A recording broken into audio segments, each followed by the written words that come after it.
Okay, I think everything is all right. That looks good. That looks good. Okay, everything is looking good. Oh, probably help if I had some headphones on. Up. Tangled wires again. Come on, Jesus.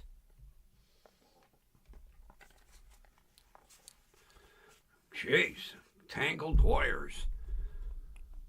And the Ronbo is here. All right. I should have adjusted this microphone.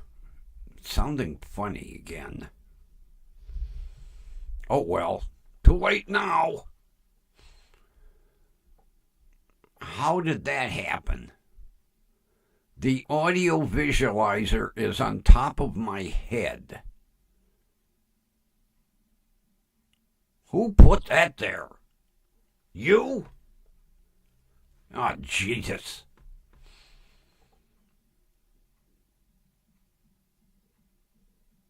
I knew I should have checked. I should check the settings before I...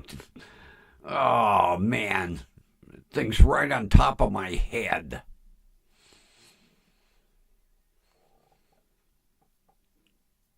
I decided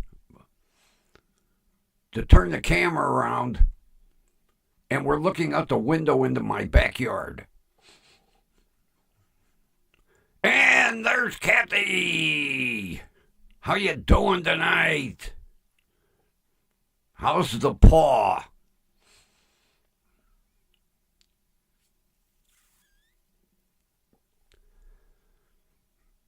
Yeah, I turned the camera around. We're looking out the window into my backyard.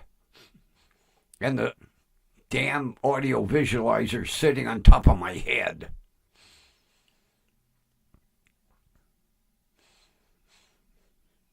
Speaking of my backyard, seriously,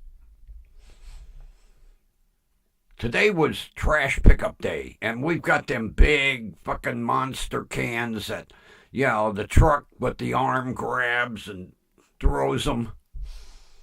So I'm wheeling the trash can into the backyard, and as I turned around, I see 3 goddamn heads pop up, ears go up. There were 3 deer sleeping in my backyard. I couldn't believe it.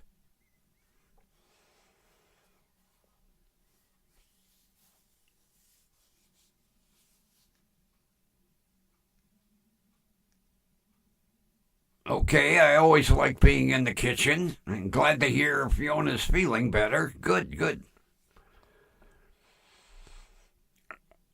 I guess it's a good sign. I mean, this early, to have the deer here and 3 of them to be sleeping in my backyard was unbelievable. I turned around, they scared the shit out of me because they must have really been out. And when I dropped the can, all of a sudden 3 heads, ears. I was like, holy shit, look at this.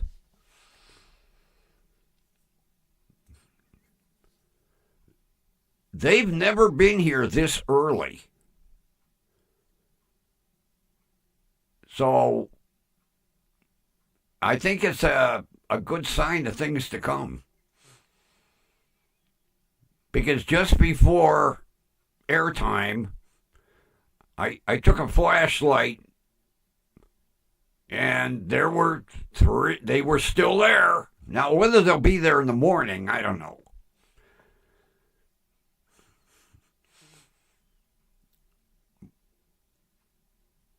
They literally scared the shit out of me.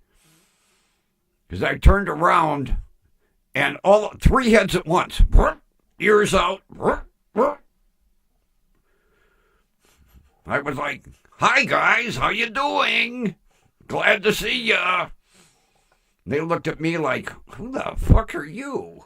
You don't look like us.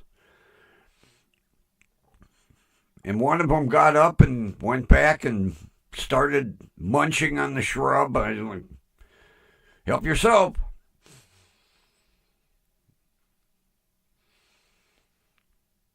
And the strange thing is, nobody in the neighborhood saw them. Marianne was out working in the yard. And I said, she's got that Berlin Wall now, so she can't see into my backyard. And she was working out front. And I said, did you see the 3 deer wander down the street and come in? And she go, no.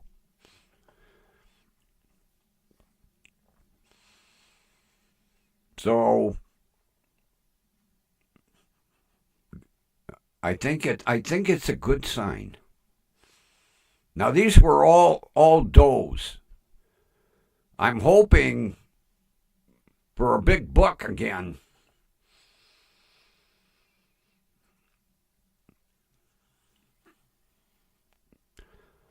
And then I was preparing.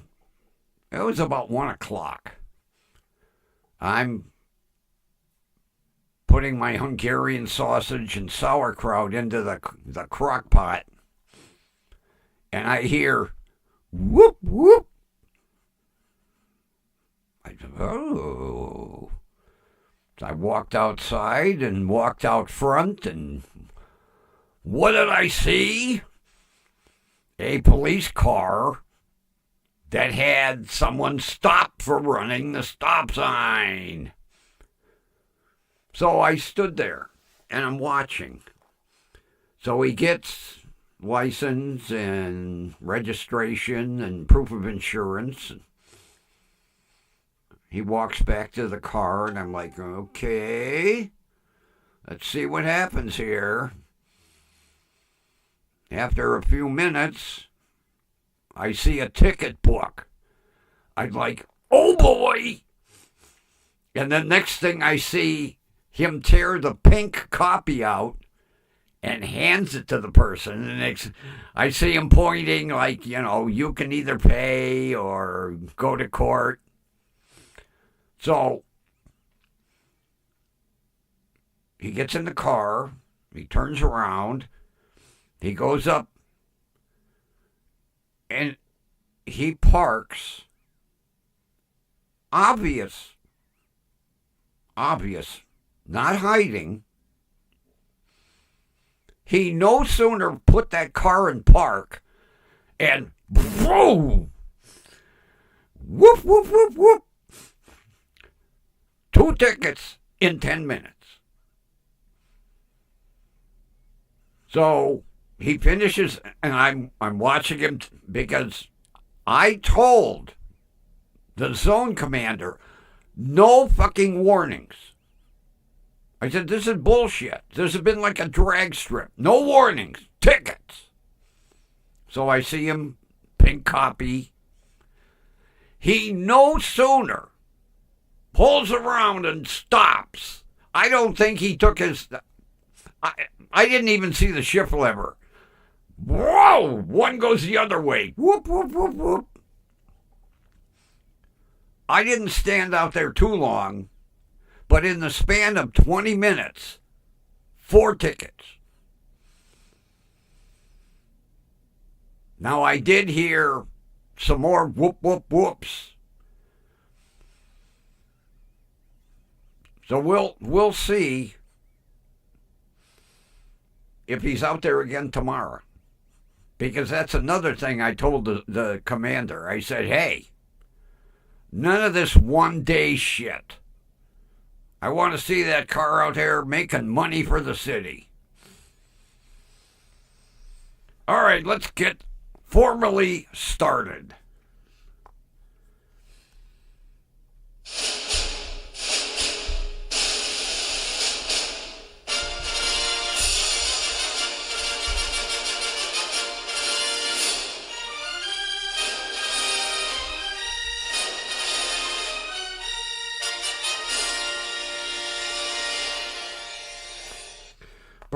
Broadcasting live from station WDWL TV, Studio 2A. It's me, the grumpy old man, brought to you by Grumpy Vulture Productions. No bow. And as I said, we turned the camera around and we're looking out the back window into my backyard. All my pets are out there. This one here, getting a little close to my head. And this one over here,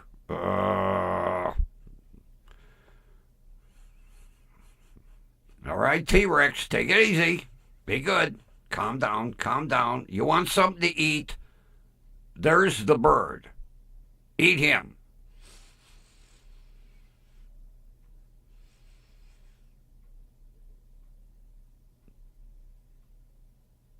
And you two over here, be good. You're a little close to my head over here. Easy, guys. I don't want to see a broken glass.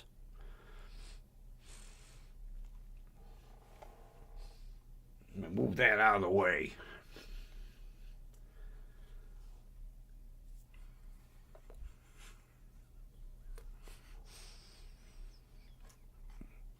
So is the hand feeling a little better, Kathy?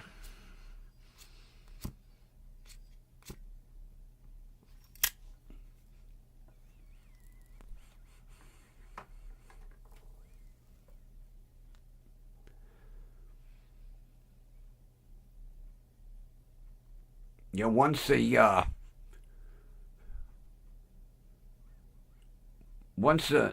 painkiller wears off in the hand, when he was stitching mine, I told him, I said, put enough in there, it'll last for a while. Oh, really? Well, I think maybe mine was a little deeper than yours, maybe. Like I say, I had like 14 stitches in mine. And he had to do the underlayer because it went deep. Especially when I was watching when he was prying it open, poking around, looking for the nerve, looking for the tendon. He says to me, I don't know how you missed them, but you got lucky.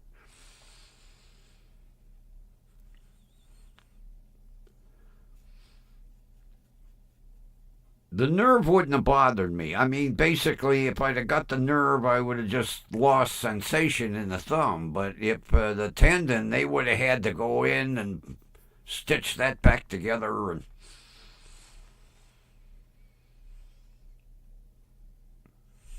oh, hang on. I got to show you something.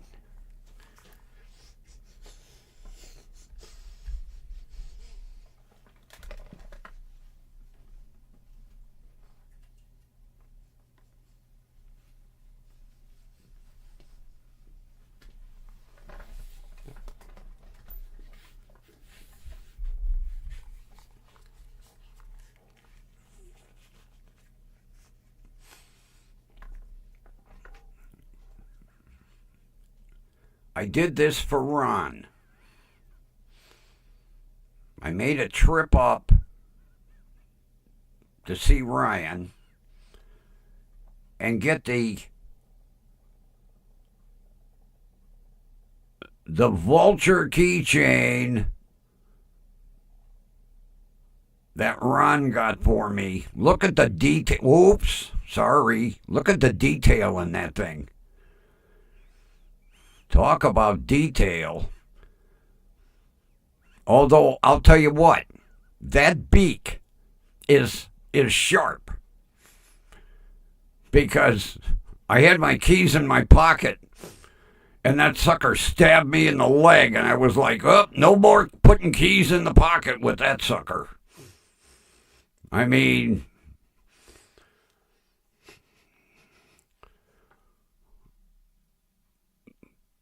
that's dangerous, man. Especially with that little hook on the end. But that is so cool. A vulture head keychain.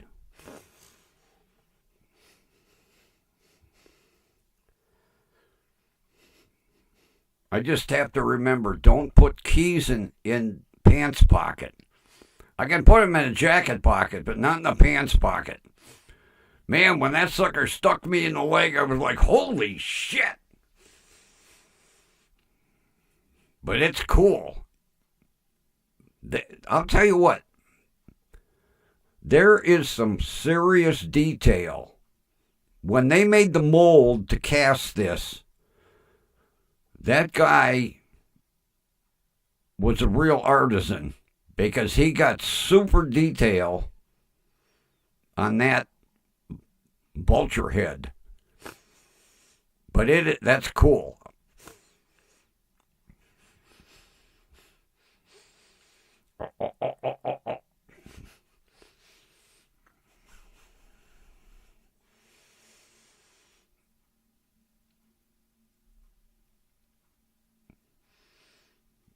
Yeah, I get out of the truck and Ryan goes, do you have the booster? I said, fuck no. I said, there wasn't even one in the state of Ohio. I said, I had to get it from damn Indiana. Although it did ship out this morning. So I'm hoping goddamn FedEx don't drag their feet. FedEx, I'll tell you what, their deliveries suck lately. Like with the alternator, it was supposed to be next day. I paid for next day. It took 2.5 days to get here. Well, the guy refunded my money, but that's not the point.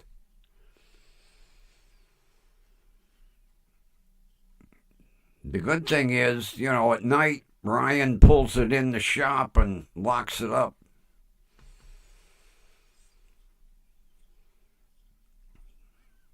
So, he has to use the e-brake. It looked so sad sitting parked in the parking lot today. I was like, oh. I didn't even go lift the hood. I didn't want to. I'll see the carnage after the repair is done.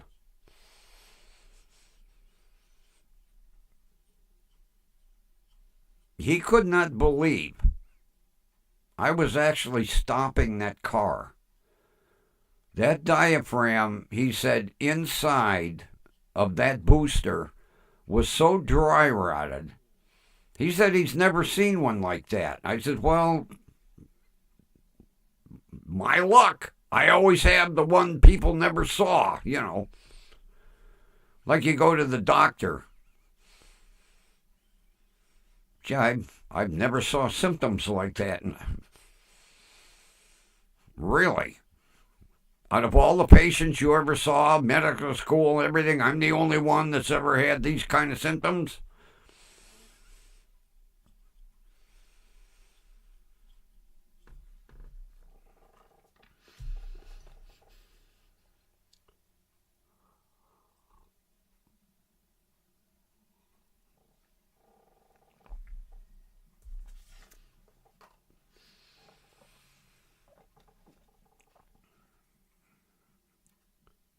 And then I got a late birthday gift today.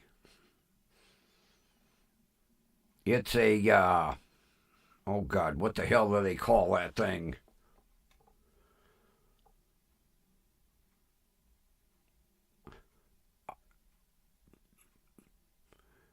Leave it to a female. I got an aromatherapy pod. Aromatherapy. It looks like What does it look like?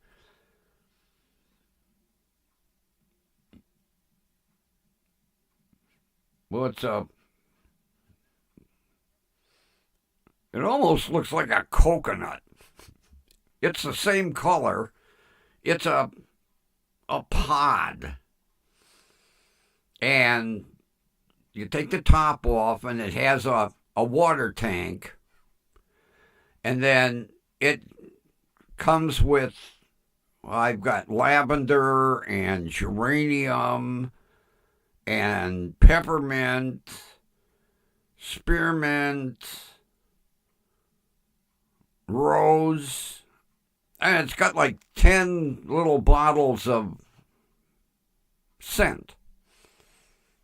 And you fill it with water, and you take an eyedropper and you put 4 or 5 drops of, like I experimented with the lavender. Then you put the top on, and you push the button, and it's got an LED inside. It changes color: red, green, blue, orange. It's got a little band around it between the top and the bottom. And then all of a sudden, it looks like a volcano. It looks like smoke. Comes out of the top of it, down the sides. And it smells wonderful. I mean, it's a wonderful air freshener. But she said I should put it on at bedtime. And it'll help me sleep because it's aromatherapy. I mean, she's into that kind of stuff. It'll make a nice air freshener. I don't know so much about putting it on at night. Smelling lavender all night. She says, oh, it'll make you sleep. It'll calm your nerves. She said, sometimes I just sit and watch it. Okay.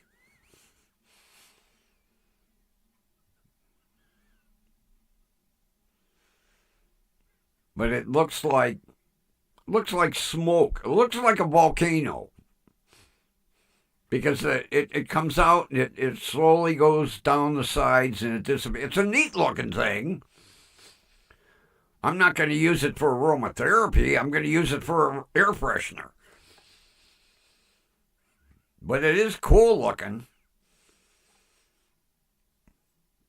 I appreciate the thought. Definitely not something I would have bought for myself.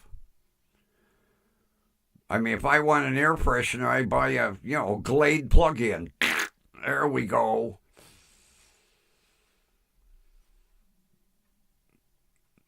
But it's good size. About that big around. And like I say, you take the top off, you fill it with water, you put a few drops, put the top back on, turn it on, and there's a neat little band around. The lights change, and then woof, out comes a burst of smoke. And then about 10 seconds later, out comes another burst of smoke. And it just, and it has a remote. I can speed up the smoke. I can slow down the smoke. I can just put it on red or green or blue. And then I can set it 4 hours, 6 hours, 8 hours. And it turns itself off. It's cool. I'm not going to use it for no therapy. I'm going to use it for an air freshener. A volcano air freshener.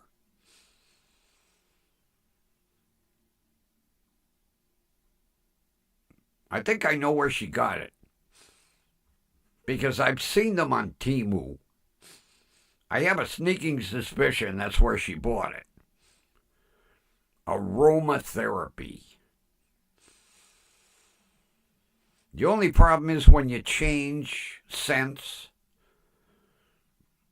you either have to wait till it goes empty or you have to pour it out and then clean it out so that, like, the lavender isn't left over. Sounds like a pain in the ass, but... And the neat thing, it runs off a USB. I can plug it in the car.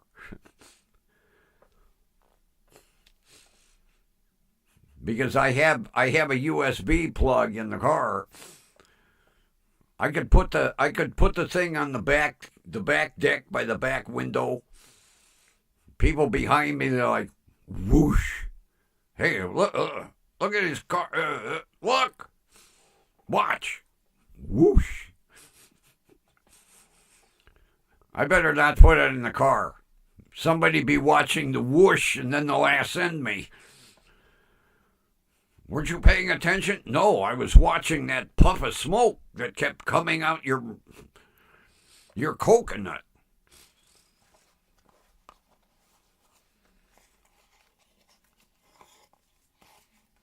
Like I say, I appreciate the thought. I'm trying to think what she sent me last year for my birthday. Every year she's remembered. For the last, about the last 10 years. What did she send me last year? Oh, she sent me a $25 gift card to, what the hell's the name of that sub shop? Jersey Subs or something like that.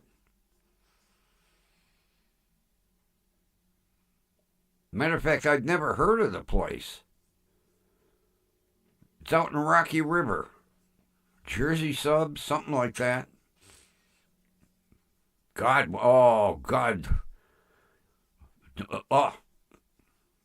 If I could afford to go out there, because the subs are expensive, but I'll tell you what, they're humongous. And good size, too. I think it's called Jersey Subs.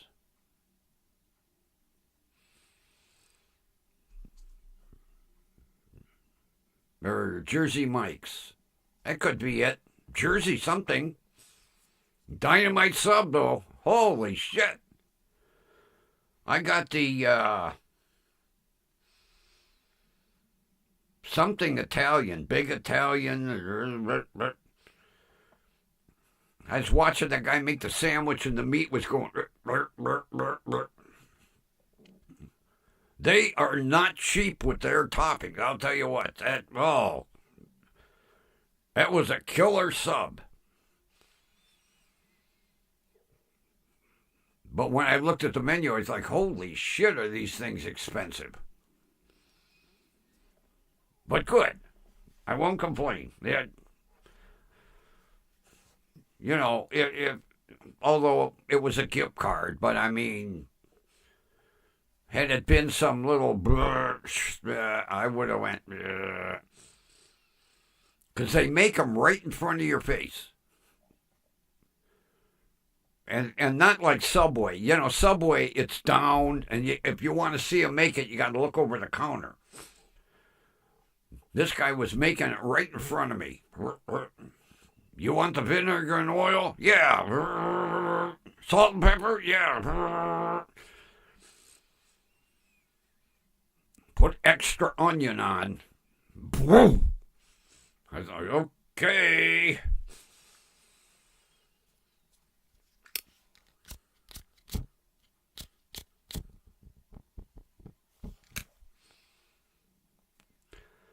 Matter of fact, I opened the birthday card and I saw the gift card.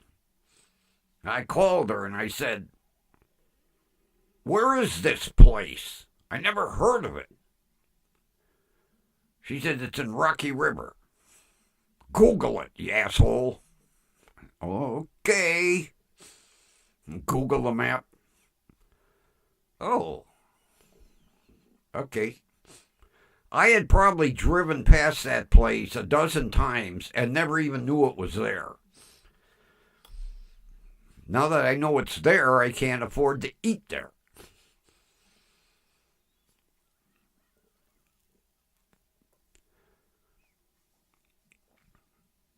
But this year I get aromatherapy. I shouldn't have told her I was a little aggravated with my doctor.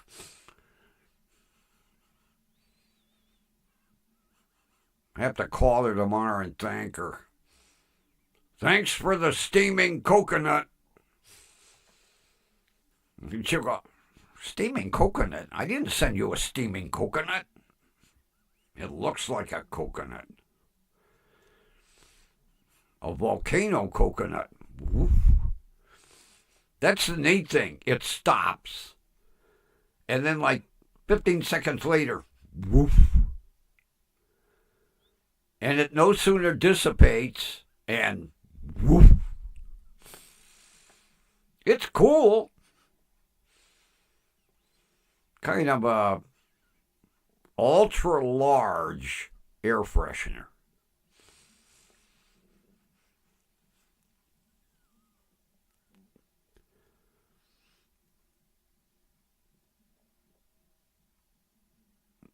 Yes, Sunday I went over into the automotive section at Mark's and I got me one of them little trees. New car scent. Hung it on the mirror.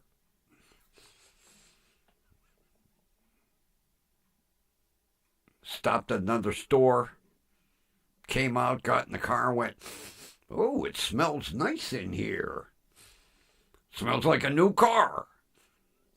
I guess that's why it says new car scent. Idiot.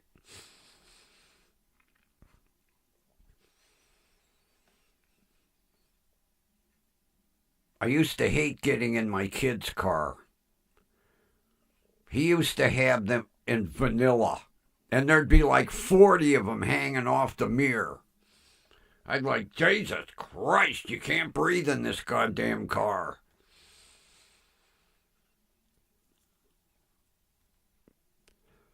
Yeah, little tree. That's what they're called, little tree.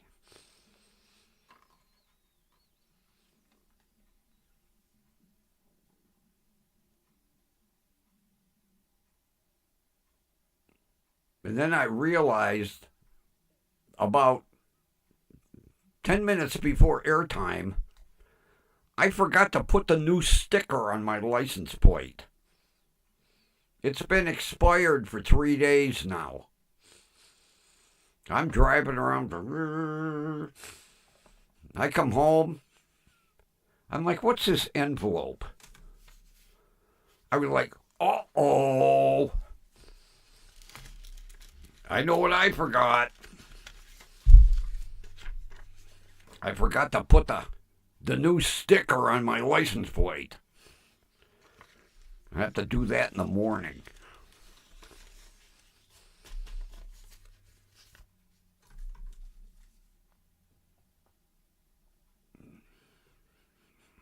$108 for that little itty bitty.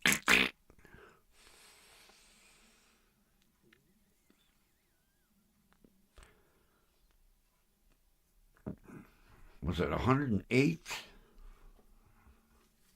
Let me look.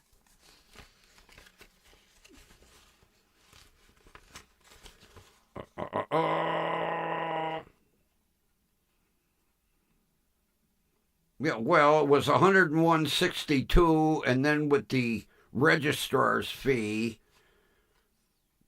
came up to 108.10 for a goddamn little itty bitty to put on your license plate.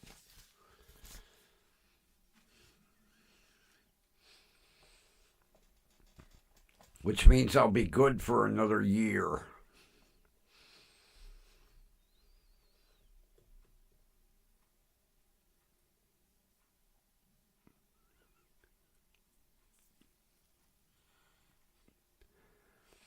I can't wait till January when the Passat will be legal, and then I'll have one of these, but real, on the Passat. I will have a real Ohio license plate that says WDWL TV. I'm only going to have it for a year. It's expensive. Then I'll figure out what the hell I'm going to put on it. But it'll be cool driving around with that plate. People look at that and go, "Ooh, look, a TV station car." They'll be home with their cable going, "Where the hell's this? I can't find this channel."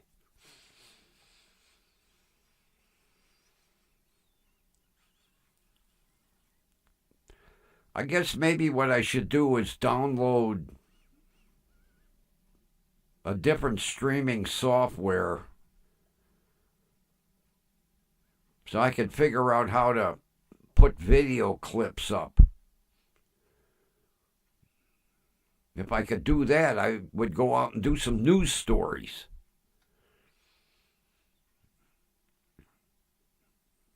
But I can't figure out how to edit and all that. I watch all these YouTube videos, Guy's narrating, he's showing a video, talking about it. I don't know how to do that shit. But it would be nice. I could say, and the news of the day. And then I could do it the other way. I could put a big monitor up behind me.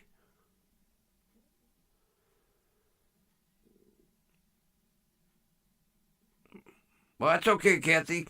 Family comes first. Especially considering you haven't talked to him in a while. That's okay. No need to apologize. I thought maybe you were resting your hand or something,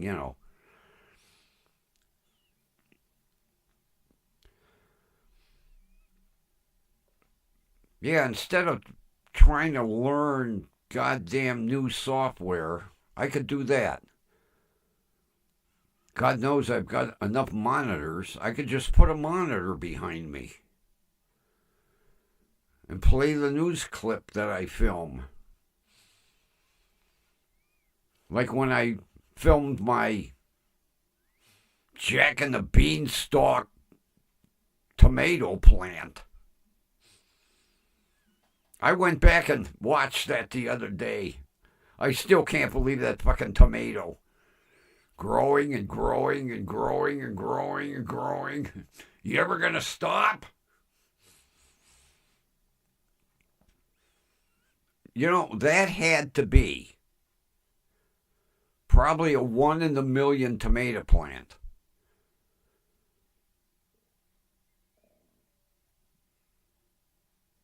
Because I have never had a tomato plant that didn't want to stop growing. I mean, the only reason it stopped was because it got up on the roof, and the heat from the roof was killing the blossoms. Otherwise, that son of a bitch probably would have gone up the roof, down the other side. Matter of fact, the people at the nursery where I bought it, they still have that picture hanging up. I go in every now and then. I'm like, "You got that picture?" You're right here.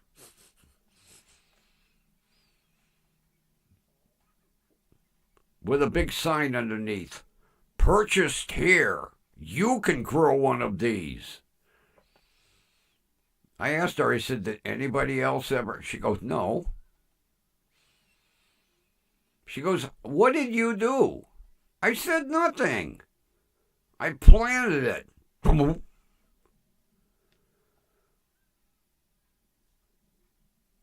I said I had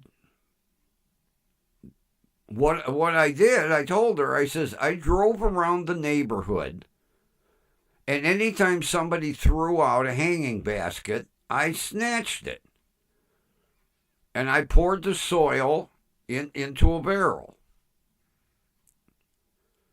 and I just kept mixing it.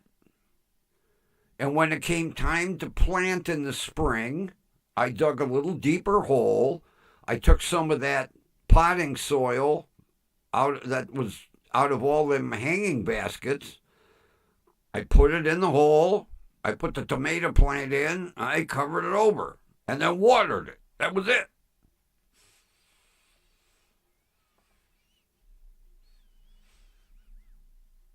What did I miss? What's Ron making for dinner? I take it I'm not paying attention to the chat. What are you making for dinner, Ron, that sounds so good? I already told you what I'm having.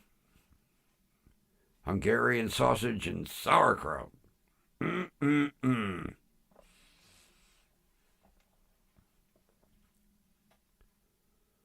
Sauerkraut, the German word for X-lax.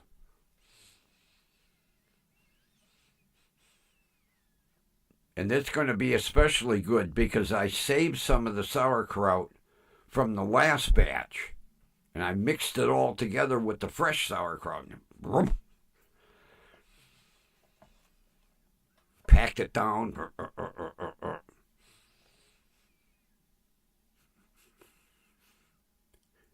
And I have 2 ends from the baguette about this big. So while I'm eating, I'll be dipping in the sauerkraut juice. There better not be anybody near the bathroom first thing in the morning.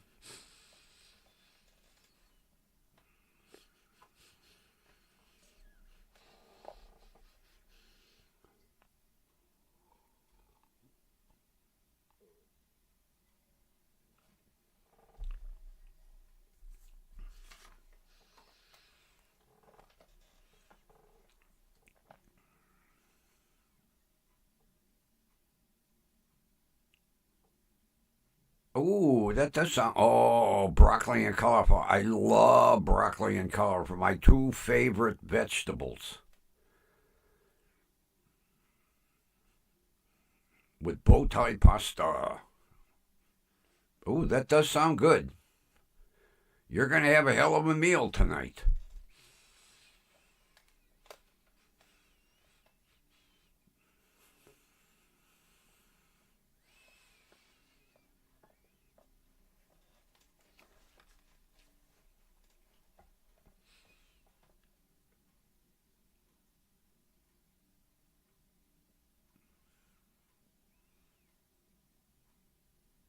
Yeah, broccoli and cauliflower are my 2 favorites.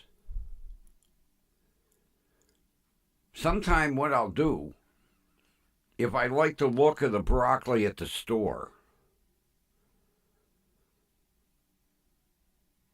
I'll steam it. And then I mix up a little red wine vinegar and oil. And if the cauliflower looks good, I'll steam the cauliflower, and then I put a little Italian dressing over it. I could eat a whole goddamn head of cauliflower, I'll tell you what. Like I say, broccoli and cauliflower. And I used to love artichokes, but they're really tough to eat without teeth. So I don't get artichokes anymore. God, I used to make artichokes a couple times a month.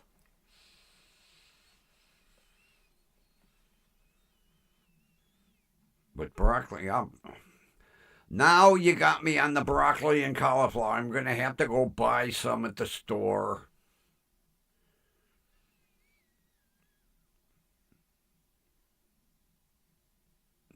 Although that'd be another good thing. I'd take and steam it.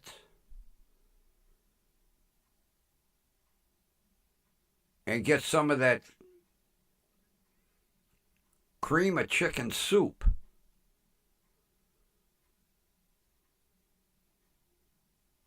And mix it up, use a little bit less water so that it's like a sauce. And then pour the cream of chicken soup over the cauliflower. I'm going to have to get some broccoli and cauliflower now. That's all there is to it. Depending on the price. Maybe I can get lucky and find some on the ready-to-rot rack.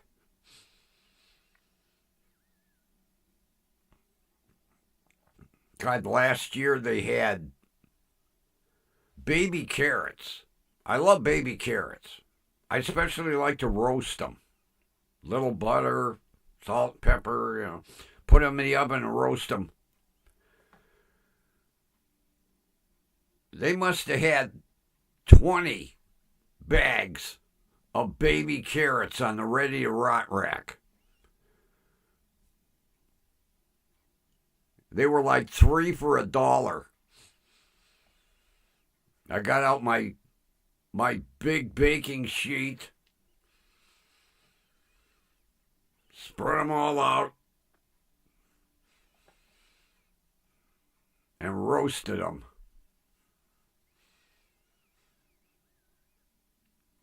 Matter of fact, I have to get some garlic too. I got to get a couple of heads of garlic. Roast some garlic. And then when I'm done roasting the garlic, squeeze it out into some melted butter. Mix it up real well with a whisk. And then slather it on a baguette. And put the baguette in the oven. Oh, God, would that be wonderful garlic bread. Oh, man. God, I've been going to start cooking again. Holy shit. My oven will go into shock. Whoa, what's he doing? No, I used it for my pizza last week. It went into shock then. He's preheating me. Whoa, wait, what's going on here?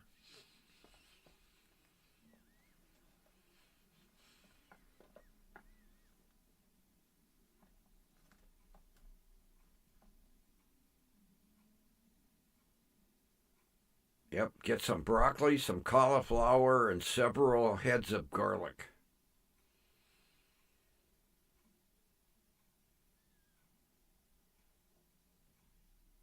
Sounds good.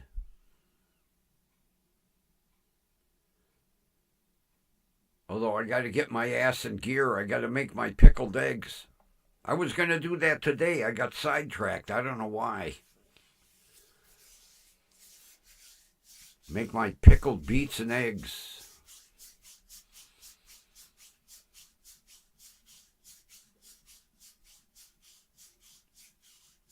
And I'm going to boil the eggs just like the chefs.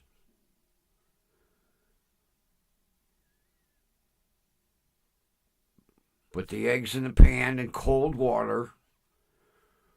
Bring the water up to a boil.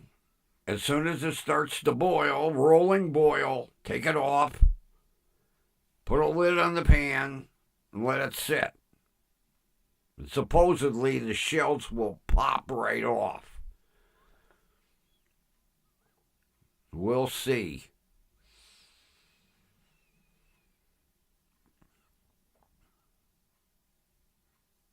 I should have bought one of them hard-boiled egg peelers as seen on TV. They were kind of neat. You put the hard-boiled egg in, and you push the lever, and the egg pops out the bottom perfectly peeled.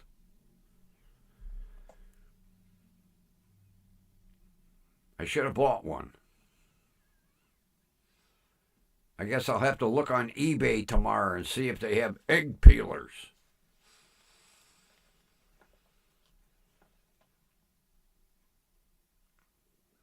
Now, Marianne,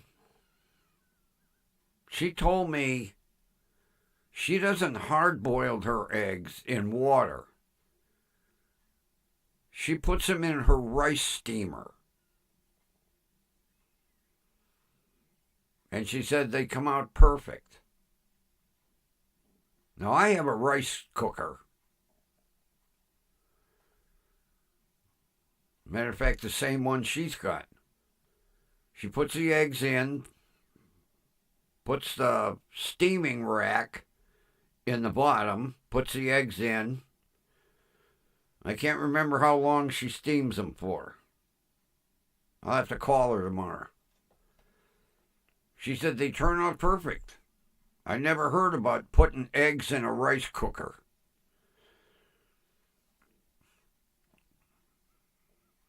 Cooks rice perfect, though.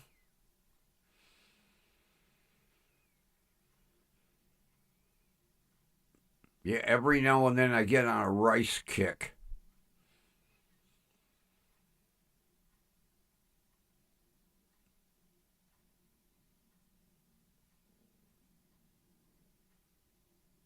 God, I haven't had rice in months.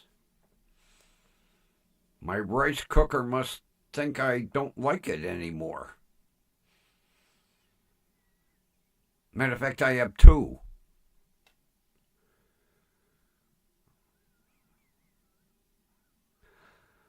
That's what she got me 2 years ago. 3 years ago. 3 years ago. She sent me a rice cooker for my birthday.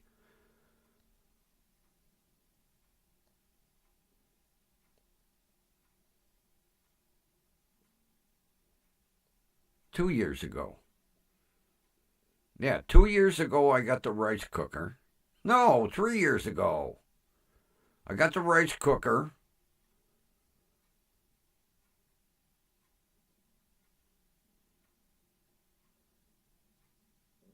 I'm getting all confused now. No, 2 years ago. Because I got the rice cooker. And then last year I got the Jersey Mike's gift card. And then this year I got the flaming coconut.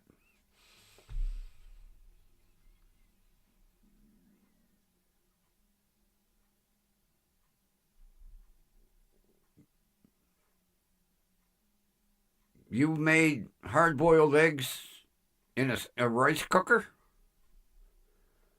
They turn out perfect? How long do you cook them?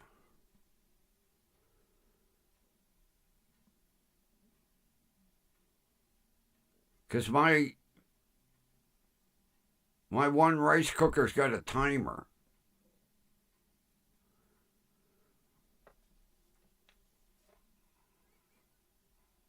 If they come out better in the rice cooker, I'll do them that way rather than do them the way the chef YouTube video was. Somehow I don't trust that. Although he said, start out with cold water, wait till it comes to a rolling boil, take them off the heat, put a lid on, let them cool down, then put them in ice water, and then peel them.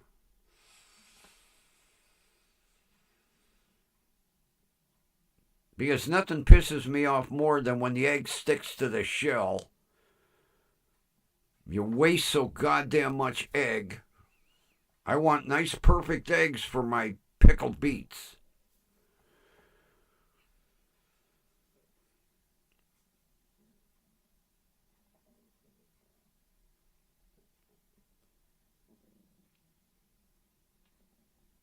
All right, so you're paying roughly $150 a truck. So actually, at $102, I'm getting off cheap. I know some states have some weird license tax.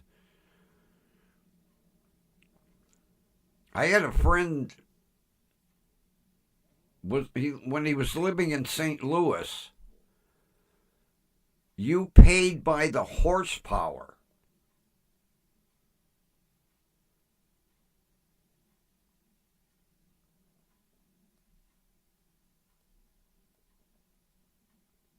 Because he moved from Ohio and he had a goddamn Dodge Charger with a big honking Hemi in it, 700 horsepower.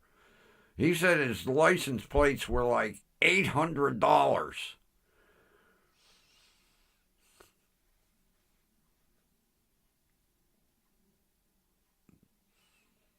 Of course, it didn't help when he was in the license bureau bragging. Oh, yeah, I bought this Hemi. It's like 770 horsepower. And the girl went, oh, really? Well, that'll be $800. Now, it wasn't $800, but it was expensive. Like $450 or $475 for a sticker. He asked her, he said, why so expensive? She said, well, we have a tax per horsepower. You're cranking a 700 plus horsepower car out there.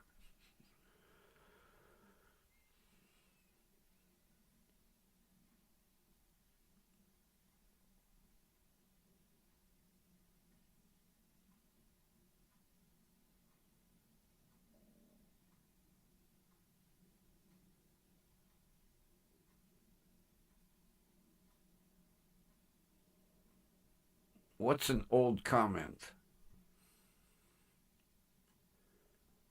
The one I made about St. Louis?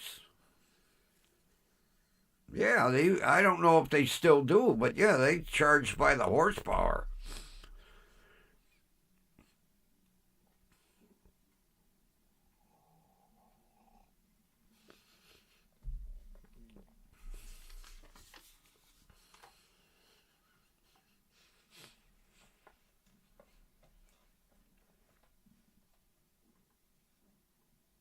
You got two F-150s?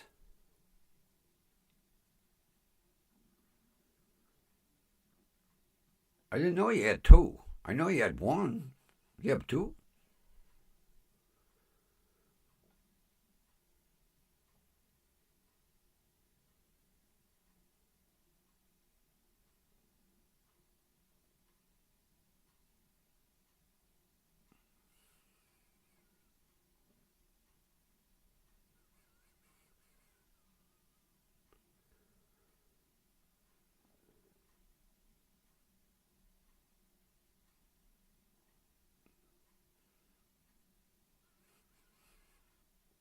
I didn't know you had two. You're a real Ford person, aren't you? Ford appreciates your business.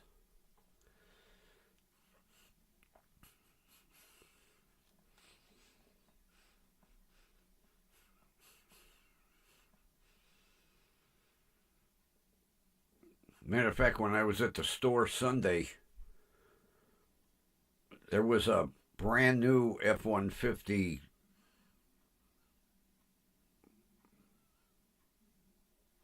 What the hell? A Lightning?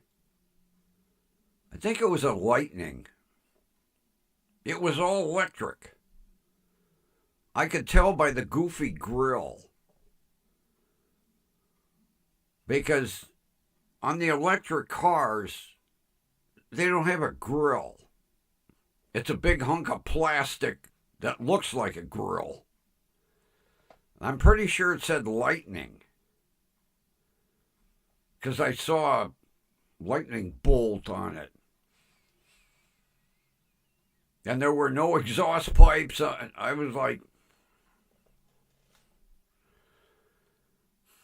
I was tempted to wait until he came out of the store. I wanted to hear him pull away.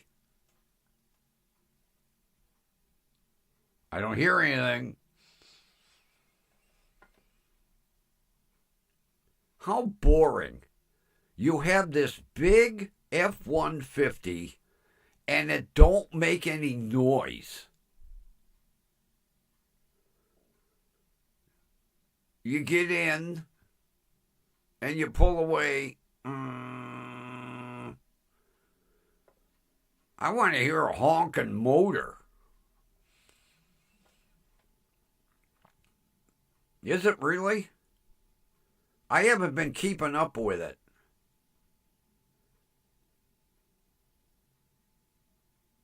It's running slow, huh? I don't know why. I don't do anything with the settings.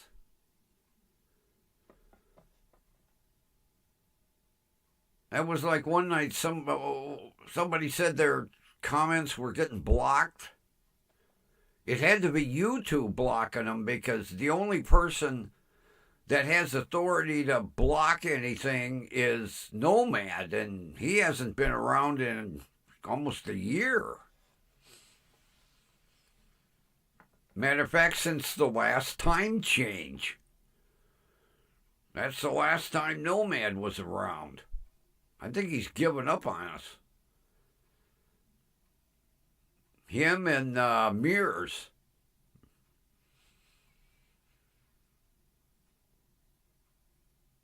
God, we used to have a hell of a chat. Mears and Nomad and every now and then Shiz and Scotto.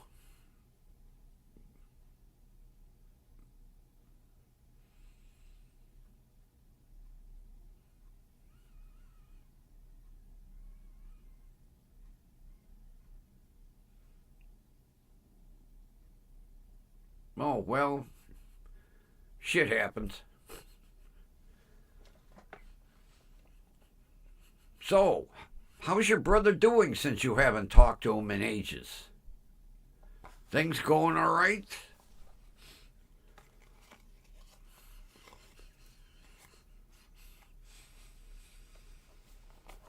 Not to be nosy, where's he live? Out of state?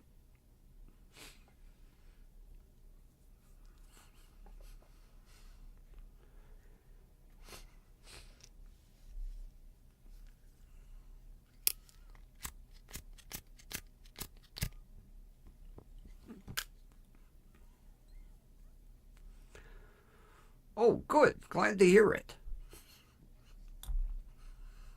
So it was a good news, happy conversation. I always like those kind of conversations.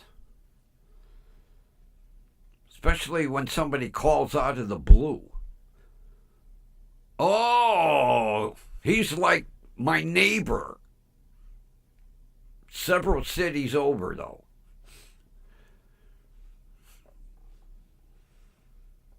Oh, cool.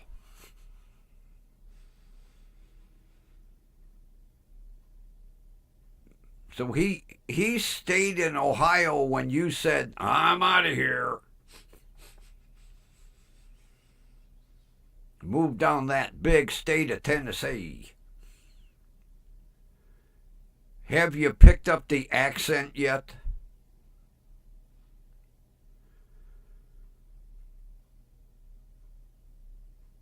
Or when you're in the grocery store, they go, oh, she's not from here.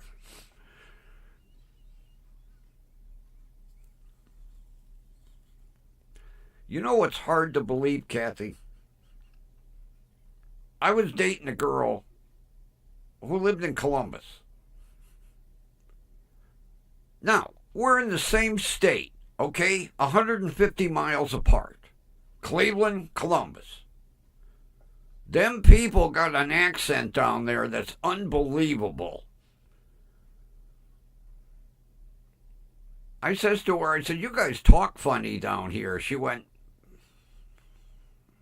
well, you ain't talking so good yourself. I couldn't believe it. Same state, 150 miles difference.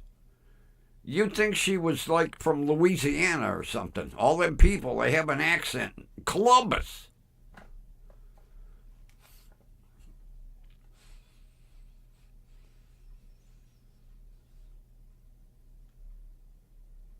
Matter of fact, Tennessee.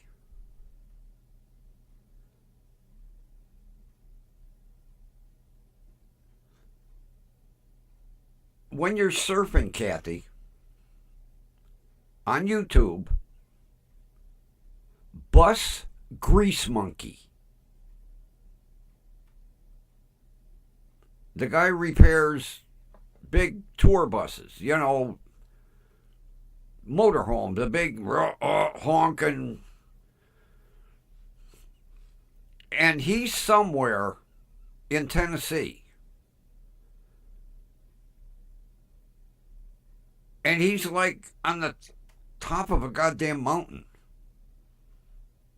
The driveway to get to his shop is like the bus is almost making up the fucking hill. But it's beautiful territory. And talk about red earth. His driveway, they cut the driveway to, and the earth is red. Maybe you can figure out where he's at. Maybe he's close to you. I don't know. But go on YouTube, Bus Grease Monkey. Guy's name is Scott.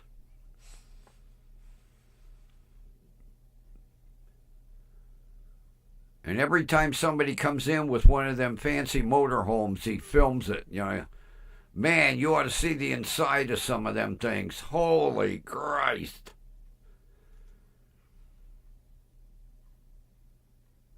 Now I could see why them suckers are $300,000-$400,000 and up.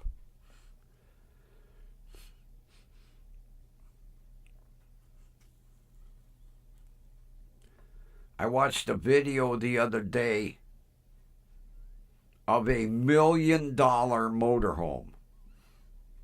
$1 million for this thing. It had pullouts had 4 of them, 2 on both sides. The bus, they parked and the rooms came out. Goddamn bus had a 80-inch flat screen in it. Came up out of the floor or out of a cabinet. The guy pushed a button. Up out of nowhere comes this big ass flat screen.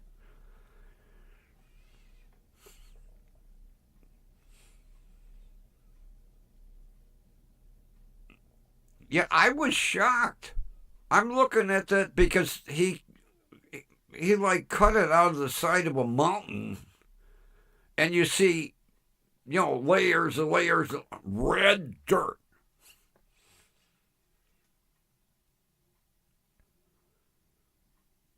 And that's like, I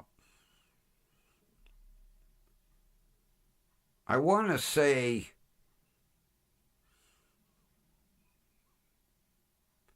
all right, where's that farmer? I want to say Minnesota. The earth is black as tires. They were plowing a field and he got out and he was checking the soil and it was as black as the tires on his tractor. I was like, holy Christ.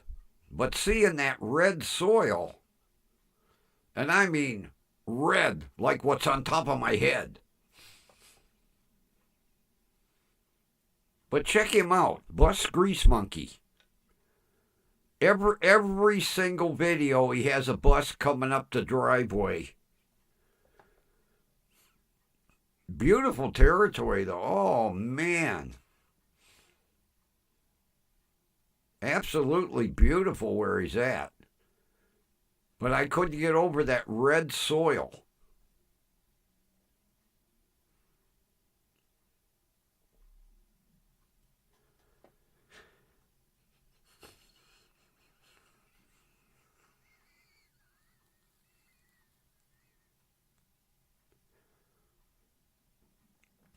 Yeah, that must be where that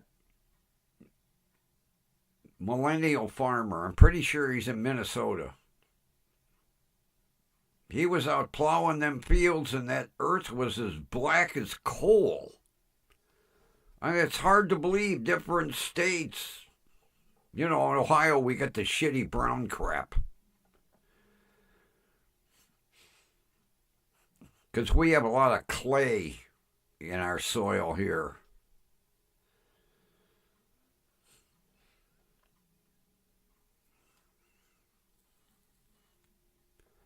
Although it's neat to know that back when these guys were roaming the earth, where I'm living used to be a prehistoric lake.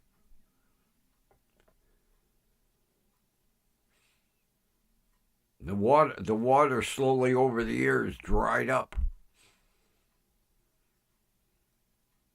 But man, when they were, I'll tell you what, I was a kid. When they were building I-71 and the Nasty History Museum, the Natural History Museum, had a dig, and the fossils that they were digging up were unbelievable. Matter of fact, they dug up this big goddamn prehistoric fish. It was a whole fish. Because it's on display at the museum. And they said, found during a dig at West 130th and I-71 when they were building the freeway. And I saw them unearth that thing. Goddamn fish was huge and ugly. I'd have caught that, I'd have thrown it back immediately. I got a history lesson too. The guy told me, well, this was a big prehistoric lake at one time. I said, really? He said, yeah, look at the fish.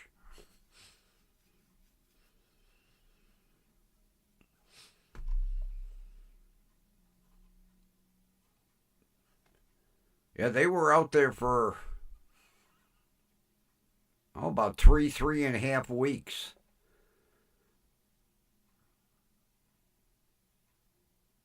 Because they had a big area roped off. And they had tents. And when they would unearth a fossil, they'd go in the tent, and the guy'd be out with a little pick and a paintbrush cleaning the fossil. And they let us watch.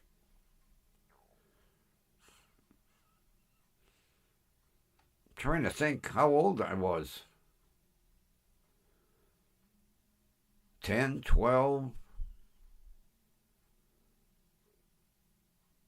I'll have to look and see when they first built I-71.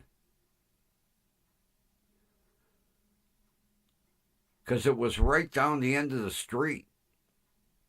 Matter of fact, all us kids used to take lawn chairs, watch the earth movers go by, them big Euclids.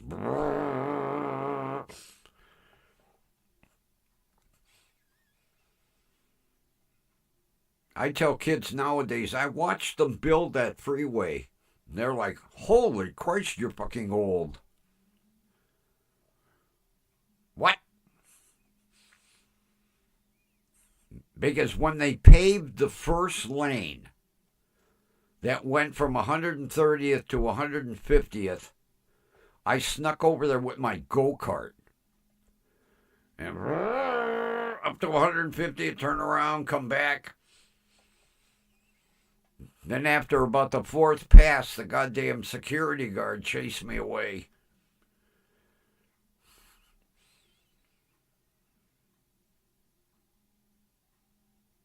And I watched them dig that freeway. Build the bridges, pave the lanes. Then I remember opening day. when the governor cut the ribbon. And then they had a big procession driving down the freeway.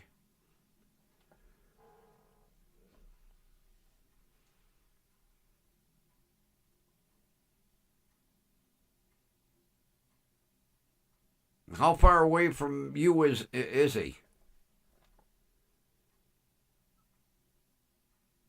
I don't have access to a map right now.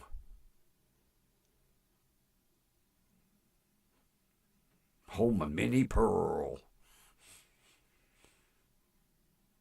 Y'all come back now. You hear? The hat with the price tag hanging off of it.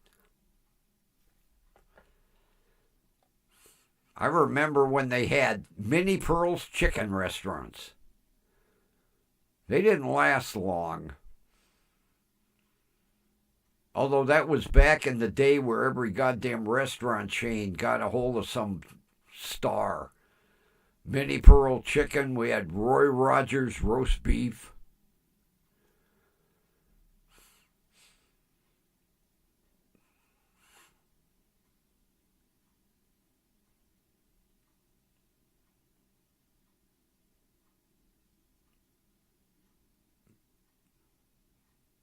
Roy Rogers roast beef didn't last long either.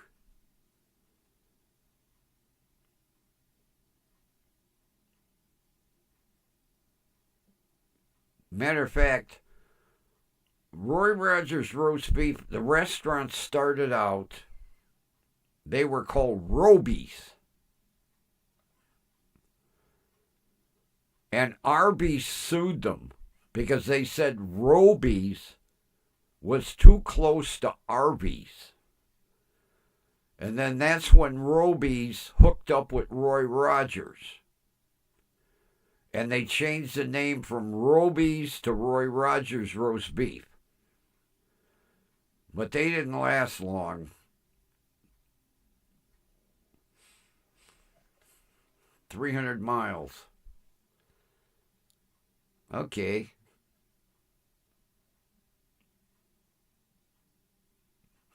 Not quite in the neighborhood. But I'll tell you what, he's got a hell of an operation. Holy Christ. He's got buses in and out of there constantly. And I'll tell you what, owning one of them suckers ain't cheap. He had one in there recently. It needed airbags and shocks and brakes. And he said the bill was like $25,000.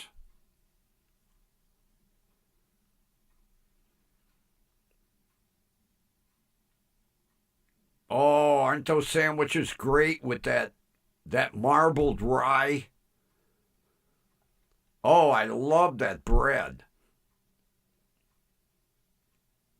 Matter of fact, one of Dale's girlfriends worked at Arby's, and she used to bring me like half a loaf. She said, oh, well, it's day old, we could take it. And I just loved that bread. Oh, man, that marbled rye is out of this world.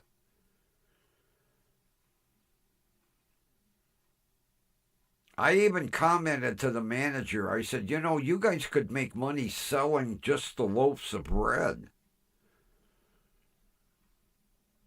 Because when she would bring me like half a loaf, I would toast it with butter.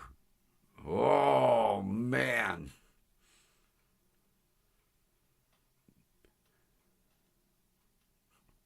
I'll never forget the first time I got one of them sandwiches.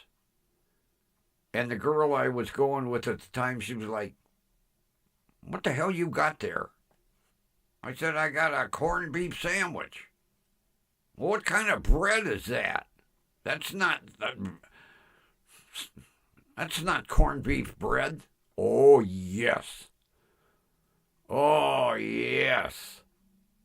Those sandwiches kick ass.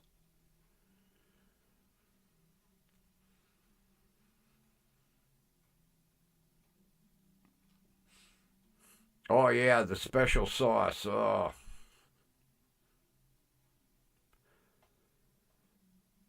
When she would be here getting ready for work, because she used to stay here every now and then, eh, I'd give her money. Bring me a corned beef when you come home. She'd bring me a sandwich, and then she'd bring me like half a loaf of that bread. And I'd be, oh. And you know, Kathy, you can't buy that goddamn bread anywhere. It's not like you can go in a bakery and get that marbled rye. At least I've never seen it in any of the bakeries around here. That's what makes that sandwich. That marbled rye. Out of this world. It's like a mixture of rye and pumpernickel together.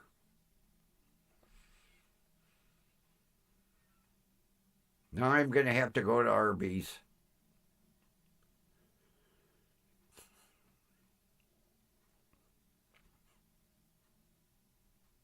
I don't know if they run that sandwich regularly or if that's a.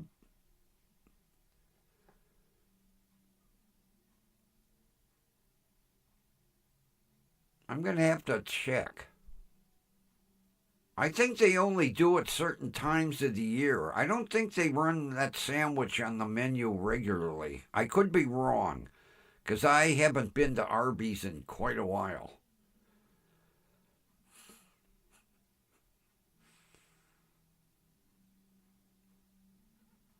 Really?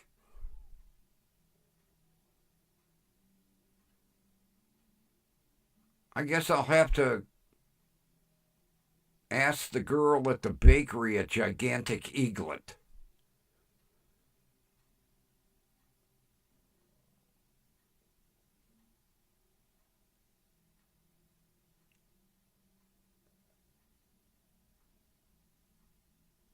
Yeah, I hate going to Gigantic Eaglet.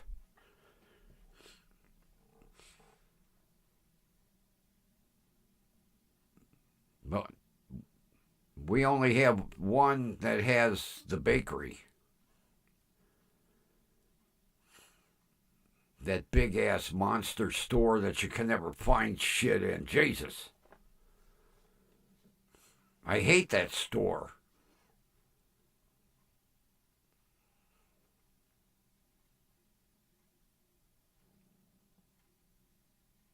But they got a lot of specialty stuff.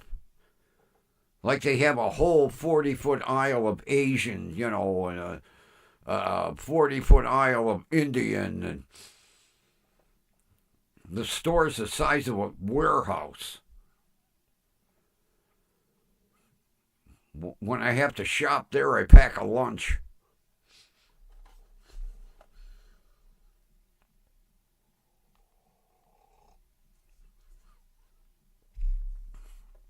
But it's got a cafe and the bakery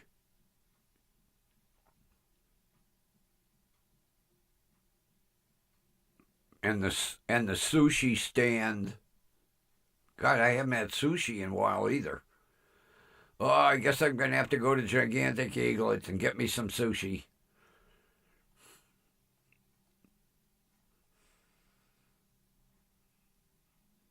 I wonder if the guy will remember me. You like sushi? You want me make? Hey! Hey to you too. Takes out that knife. And each piece is the same size. He scared the shit out of me that one day. I'd make you sushi right now.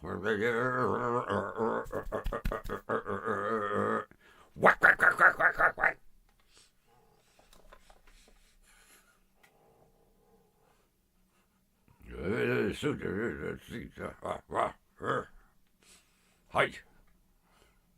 Hi to you too. Thank you.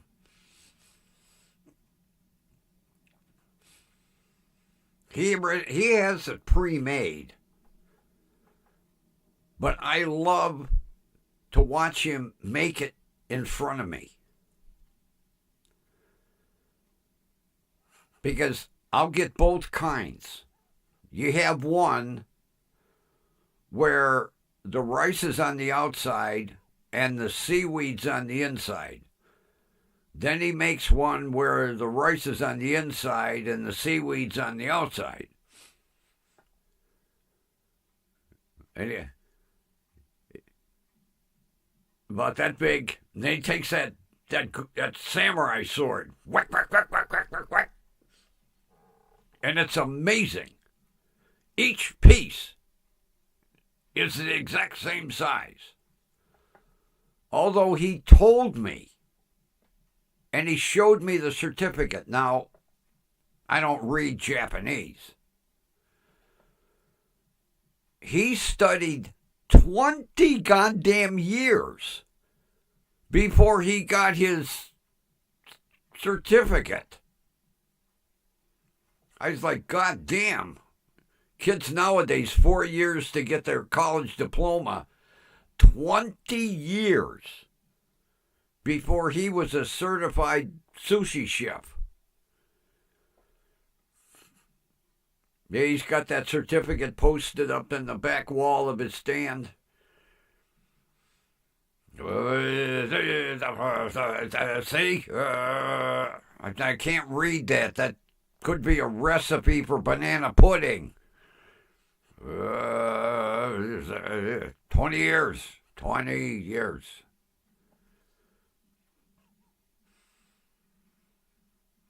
Can you imagine 18-year-old kid? I'm going to be a sushi chef. Age 38. Yeah. Hi. About time.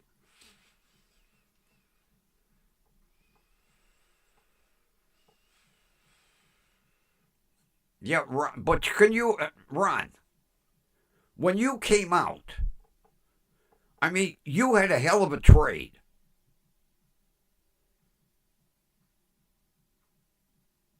You're 20 years to make a roll of rice. I mean, it's more than, I mean, you ought to see some of the fancy shit that he does. I mean, he'll do big sushi platters for parties. And he decorates them. They look like little fish and puts little caviar for eyes or fish eggs for eyes or whatever. I mean, when he does a platter, I mean, it's gorgeous. I said I wouldn't want to eat any of it. But Ron, 20 years to basically make rolled up rice.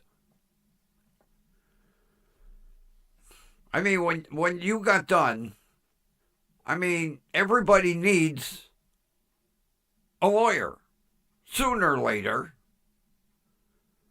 So you had a trade that people desired you. You come out 20 years, I can make sushi. Started school at 18 and 38, you're finally like, I have a certificate. Hi.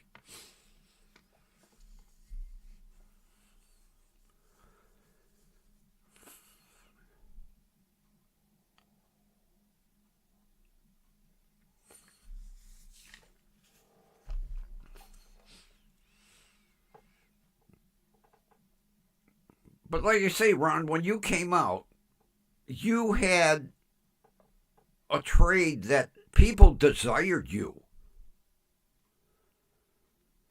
You know, like I'm a lawyer.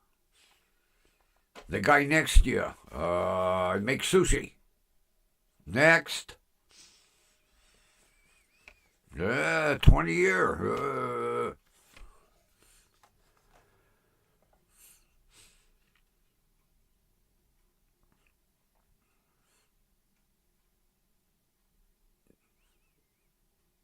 I mean, Rod, like when you retired, you still do legal work on the side.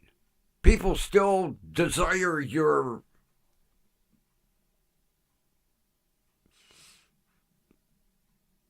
knowledge and your attorney stuff. Can you see retiring as a sushi chef, going into Walmart, apply for a job? What are your qualifications? I make sushi.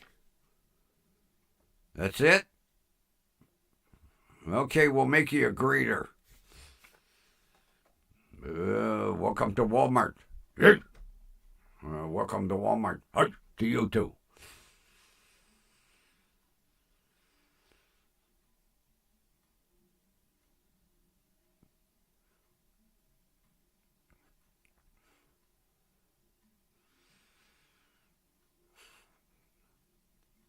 Well, your legalness. I'm not up on my lawyer talk. People desire your legalness.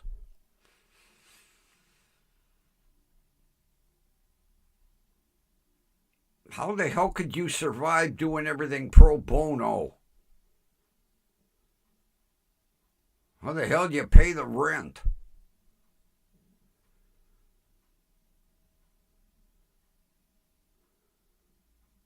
Go to school for 10 years and not make a dime?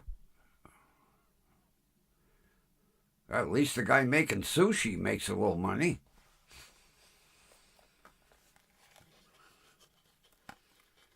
You know what I mean, your legalness.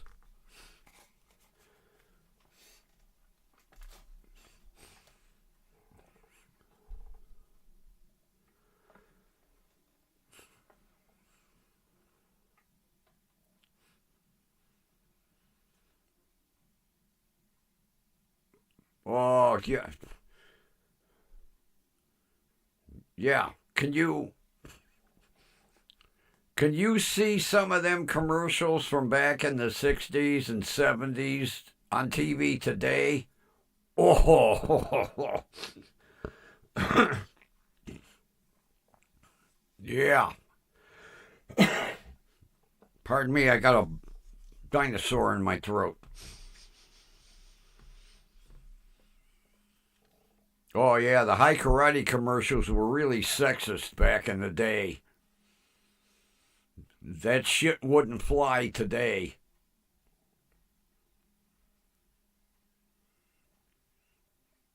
God, remember. Oh, was it Charmin? Remember the first time they actually said toilet paper in a commercial? Holy Christ, people got offended. What? You don't talk like that on TV.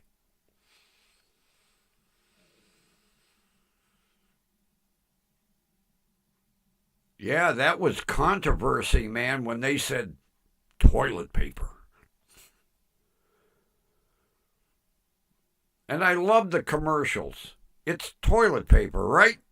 Why are they rubbing it on their face?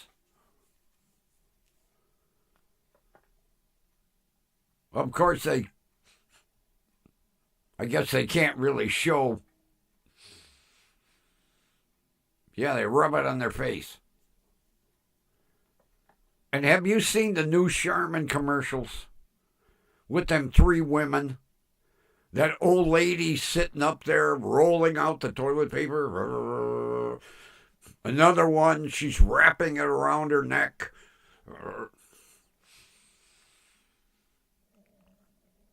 Oh, they couldn't say the word pregnant. No, no, no, no.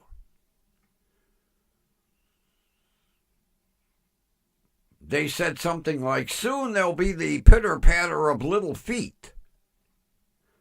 Yeah, you weren't allowed to say pregnant on TV. Holy shit.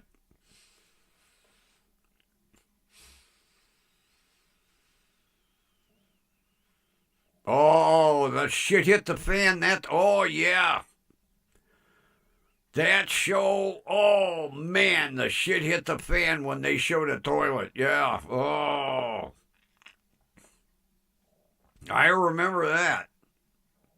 They still talking about that today. I was watching something recently, some talk show somewhere, and they mentioned that. Remember when they showed a toilet? And they didn't show the whole toilet, they showed the tank. But you knew what it was.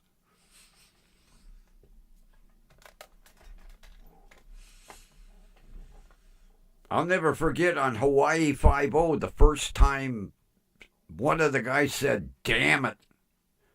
Like, whoa.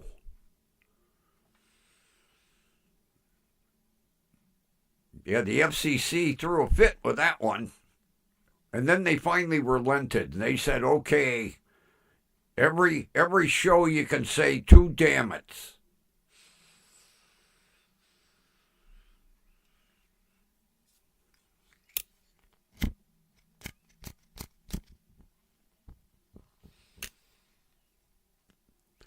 That's like the first time George Carlin was on TV.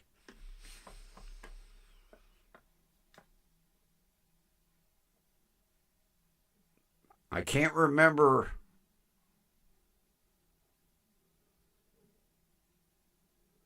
Oh, God, what the.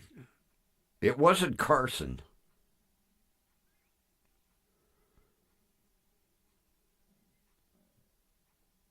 The seven words you can't say on TV.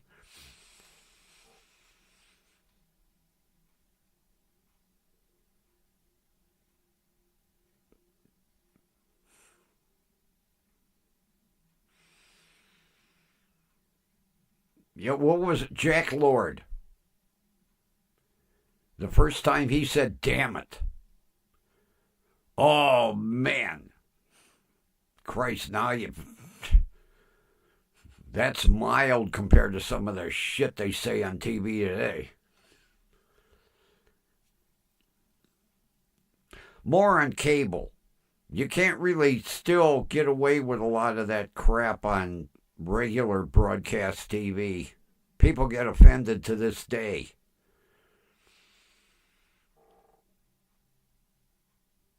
But cable,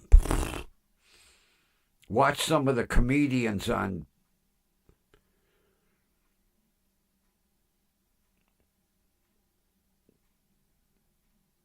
Trying to think what. Well, I mean, HBO every now and will run some comedians, but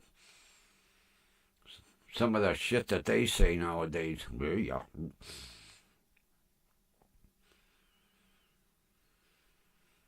I used to like watching the roasts.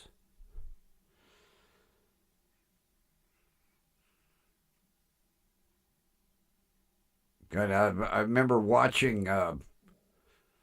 Oh man, who were they roasting?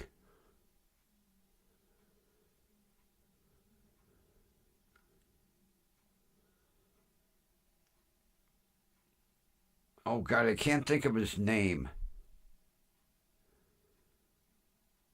It was a Joan Rivers special. Oh, what's it? Raymond.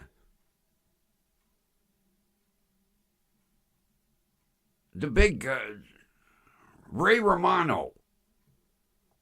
They were roasting him. Oh my God. I could see why it was on HBO. You couldn't run that roast on 358 or 19. And they were getting filthy too. Oh.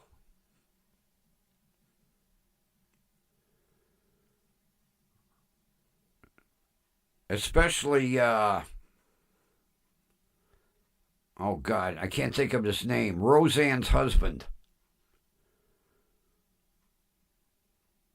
What the hell was his name?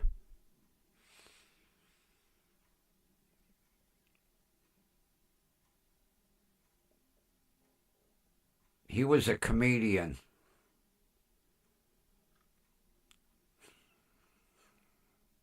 I can't think of his name.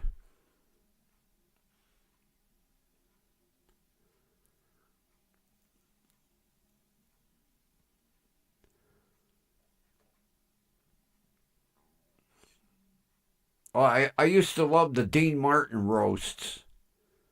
But the one that Joan Rivers did, oh, you talk about filthy. Holy Christ. Because they were roasting Ray Romano. And I didn't realize how big Ray Romano was until he come out on stage. Holy God, that guy's big.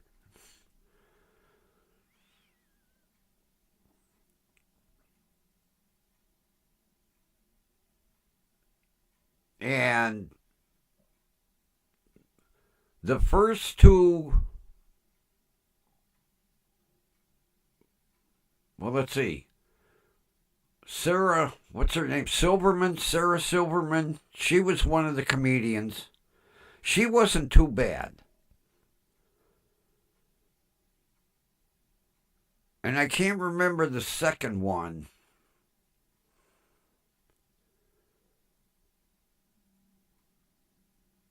But Roseanne's husband was the third comedian. I can't think of his name. I can see him. I can never picture him being married to Roseanne, but whatever.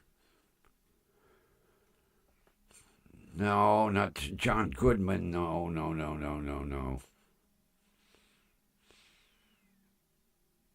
John Goodman wasn't married to Roseanne.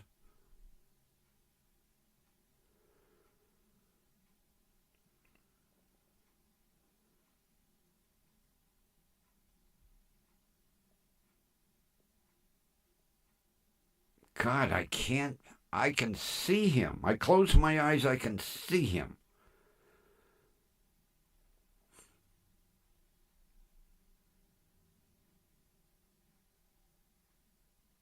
Well, he gets up and he starts, and I never knew Ray Romano was gay. Didn't make any difference to me. I mean, and oh, did he get filthy. Holy Christ. Tom Arnold, yeah, Tom Arnold, that's it. He got up and started to roast Ray Romano and got utterly filthy. I don't even want to repeat some of the stuff that he said. That's why it was on HBO. Not made for local TV.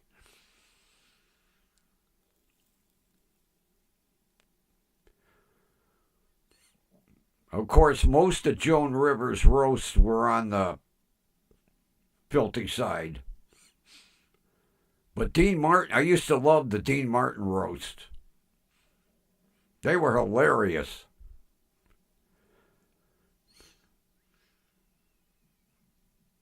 Of course, everybody was in a tuxedo, and, they introduced the dais, everybody that was in the...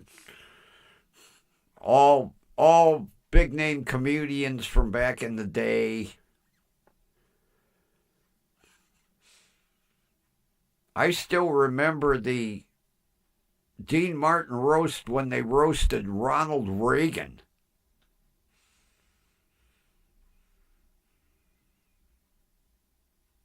And that was after he was president.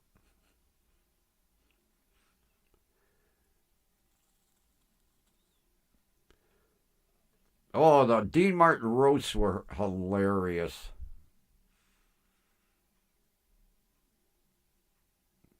I think they've got them on YouTube.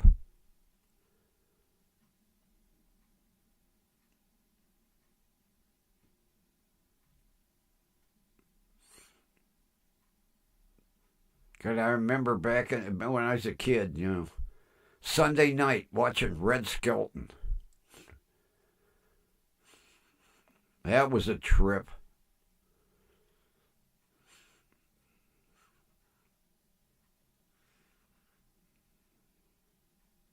Red Skelton was hilarious.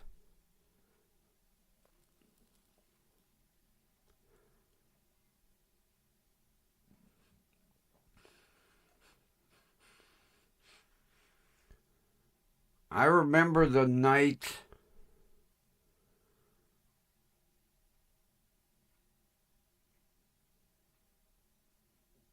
I think it was shortly after Red Skelton's last show, and he was on Carson.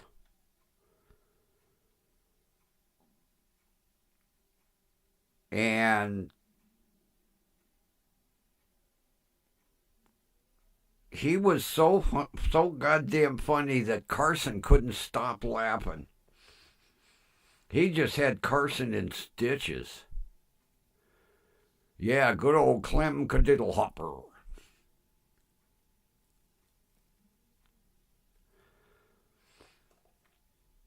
Because Sunday night you would have Jackie Gleason's show.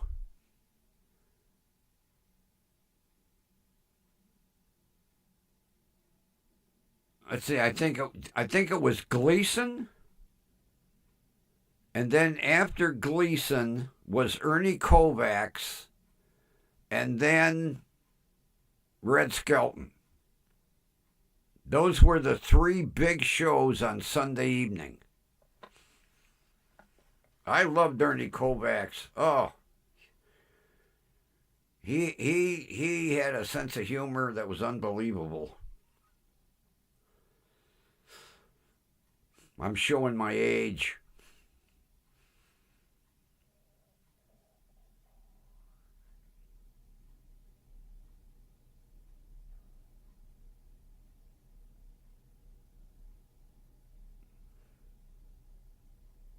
I'm trying to think who hosted the Tonight Show before Carson. And he gave up the show. Oh, God. Let's see. We had Steve Allen.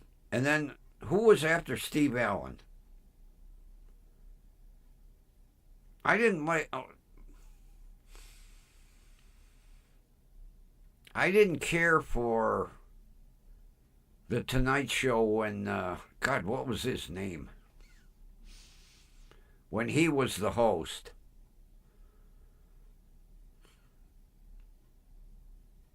Although Steve Allen was hilarious.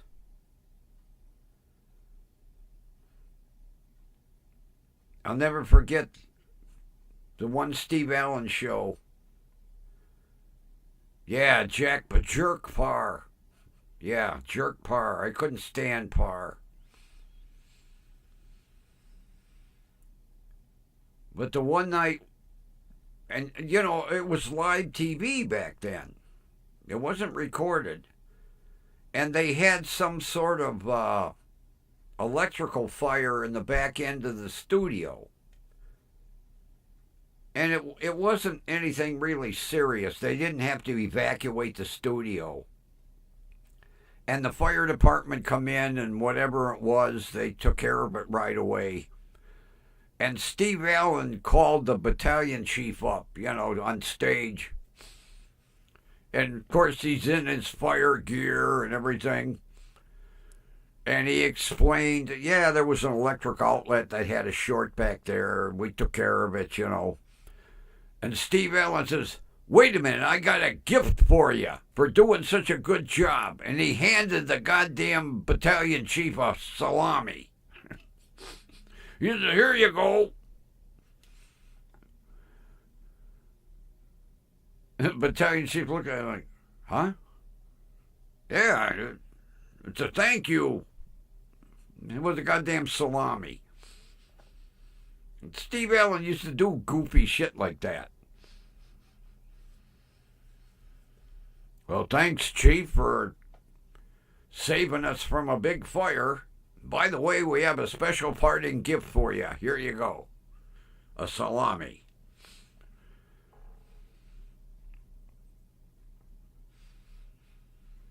But Jack Parr, I couldn't stand Jack Parr. Oh, oh.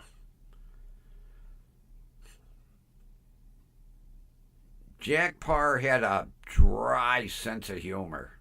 Really dry sense of humor. I don't know how he ever got the goddamn Tonight Show after Steve Allen.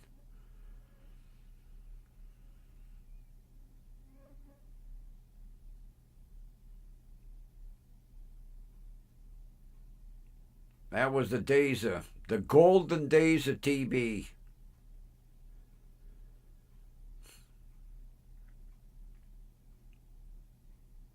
Jack Benny.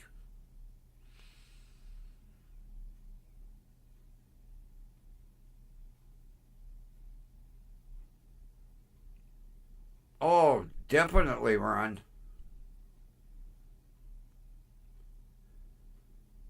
Oh, he admitted that, you know, he had seen several psychiatrists over the years. Yeah, he had a real complex.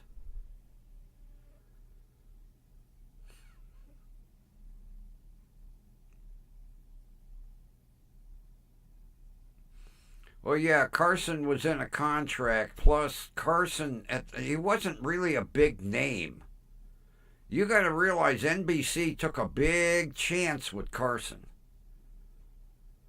Because the Tonight Show, that was premier nighttime TV. And Carson was not a big name. Matter of fact, Carson flopped many times when he was out in Hollywood. There were times where he was almost broke.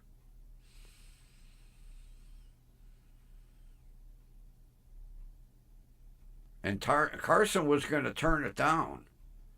And his wife, Joanne, she kind of forced him into it. And then, 30 years later,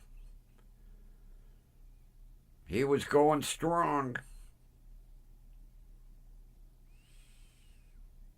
And people always wondered why he pulled the plug. Why did he retire? They didn't know that he had serious emphysema.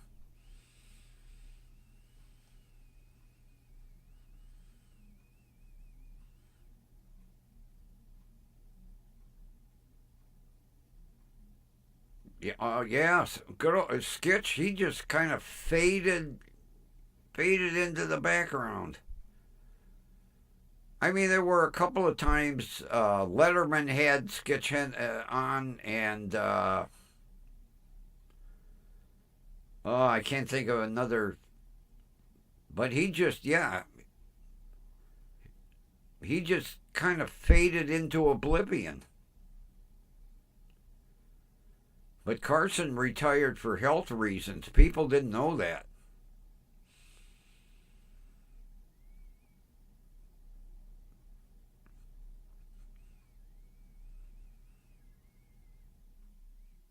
Matter of fact, even Ed McMahon didn't know until after he retired.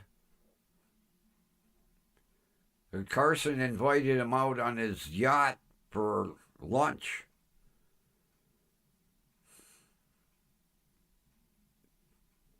And Ed McMahon said that's when Johnny said, "Hey, my time is limited, buddy."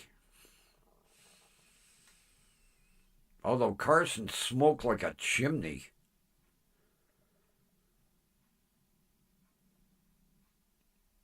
His doctor kept telling him, you got to cut the cigarettes out, Johnny. Even when you couldn't smoke on TV, Johnny had an ashtray behind him. And when they go to commercial, Johnny be hitting on a cigarette. They'd come back from commercial. He'd have the thing in the ashtray behind him. Sometimes you'd see the smoke, But I remember when they smoked on TV all the time.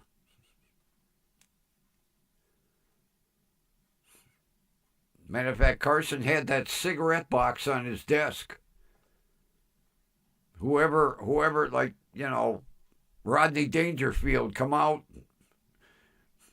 Hey, Johnny, can I have a cigarette? Yeah, go ahead, help yourself, you know. They'd be sitting there talking, smoking away.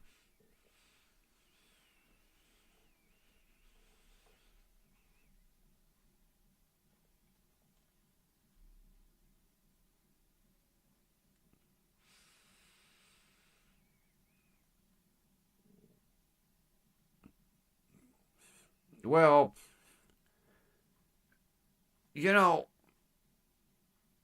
I like Leno for Jay Leno's Garage. I didn't really like him as a comedian and host of The Tonight Show. Now, I like him for his cars. I still watch Jay Leno's Garage. Every Monday, he has a new episode. On The Tonight Show, after Johnny retired, I just could not get into watching him. I used to watch Letterman, but Letterman was on, different time.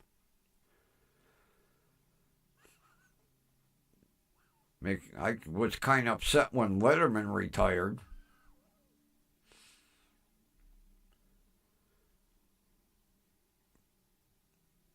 And I used to like the, what was it, the Late Late Show or something?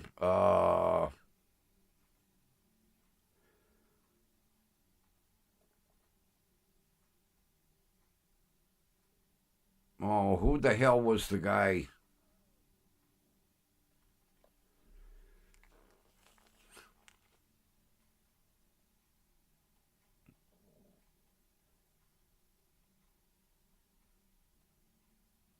He was from England or Scotland.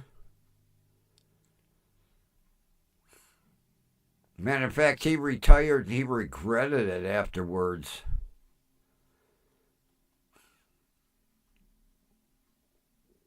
Oh, what was his name? He used to have Betty White on like every other week. He loved Betty White.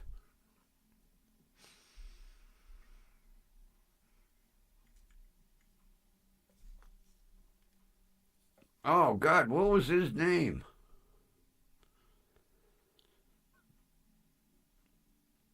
I used to love it because when Betty White would be on, they always would do a skit.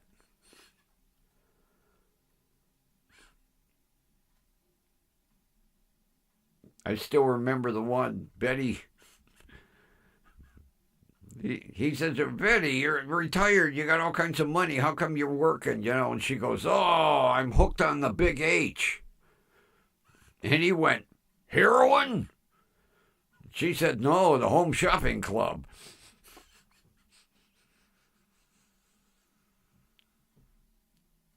Oh, what was his name?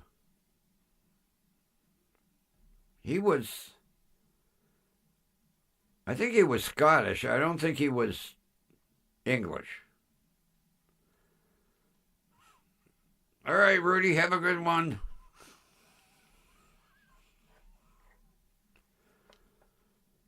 Craig Ferguson. I loved Craig Ferguson. He had a thing for Betty White, though. She was on it at least every 3 weeks. Yeah, Craig Ferguson.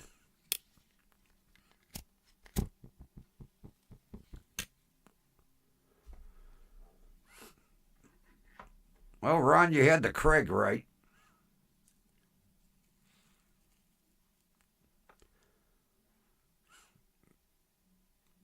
And he decided to retire.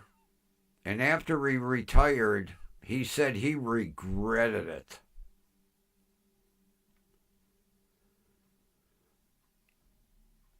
Oh, yeah.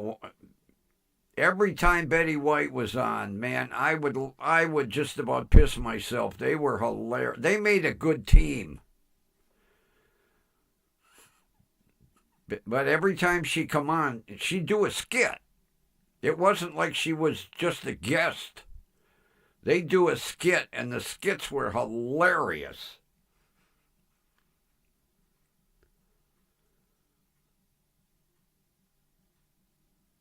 And I would like when Betty would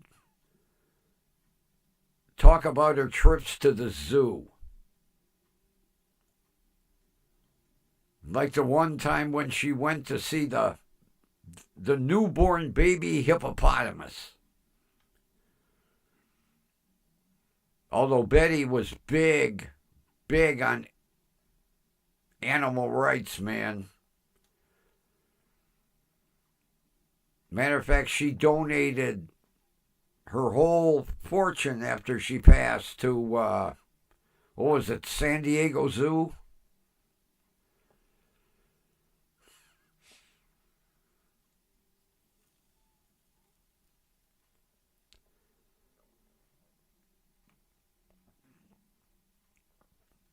I'm trying to think. On Carson, who were the two that used to come on from the San Diego Zoo? There was a guy and the woman. I can't think of her name. I can't think of his name either. They would always come on with animals from the zoo.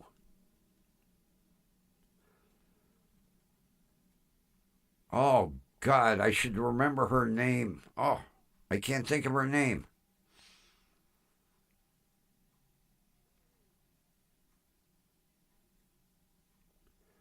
All right, somebody save me. Who was the female that used to come on from the San Diego Zoo? I have a story to tell, and I can't think of her name.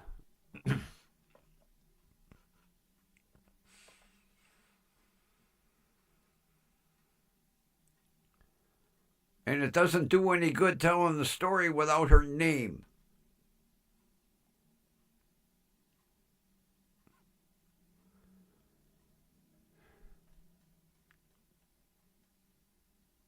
Oh, God, I'm drawing a blank. Joan Embry. Thanks, Ron. You saved me. Joan Embry. Now I can tell the story. Jim Fowler. Yeah, but Joan Embry. Joan Embry came in to do some sort of promotion at the Cleveland Zoo. Okay? I was driving for the limousine service at the time. I had to go out to Burke Lakefront Airport and pick her up. She came in about 10 o'clock at night. Private jet. And I loved it because you would drive out on the tarmac and you would pull up next to the jet. So, I've got this limousine. They signal. Okay, it's clear. I pull up next to the jet. Okay? The door comes open. I go to greet Joan, and a goddamn cheetah comes off the plane on a leash. Scared the fuck out of me. Then Joan comes down. I said I wasn't expecting that. And she goes, oh, he travels with me all the time. I said, really? Can I pet him? She said, sure. She told him to sit. He sits like a dog, and I'm petting this cheetah. So we get in the limousine, okay? And I take her up to the Ritz-Carlton. The Ritz-Carlton has this big fancy doorman in this hotshot uniform. Well, there were two guys that came out for her luggage. Two black guys, young kids. So, before I could say anything, the doorman in his big fancy uniform opened the back door of the limousine. and the cheetah come out. And the two black kids turned white. They were like, holy shit! He was as tame as can be, but a full-grown cheetah on a leash. And I asked her, I said, is he going up to the room with you? And she goes, oh yeah, he sleeps with me on the bed. A fucking cheetah.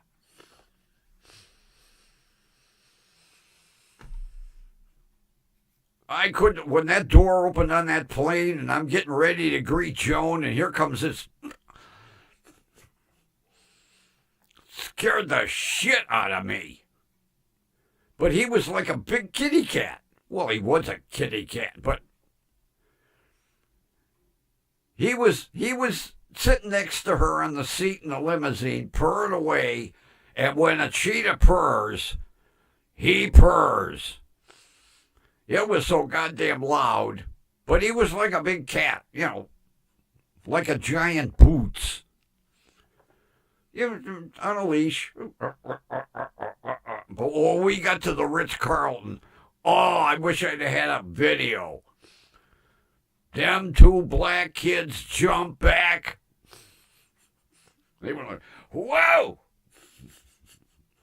Out he steps.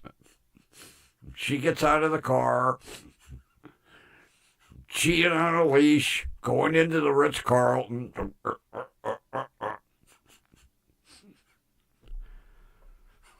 I wanted to ask, how big of a litter box does he need?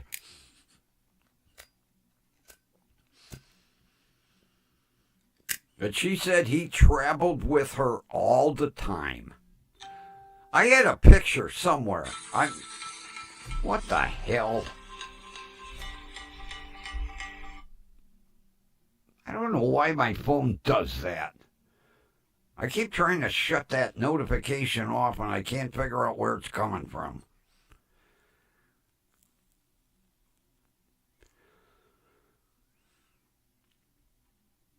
I don't know whatever happened to all my pictures.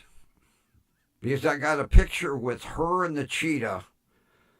And then the co-pilot took a picture of me with her and the cheetah.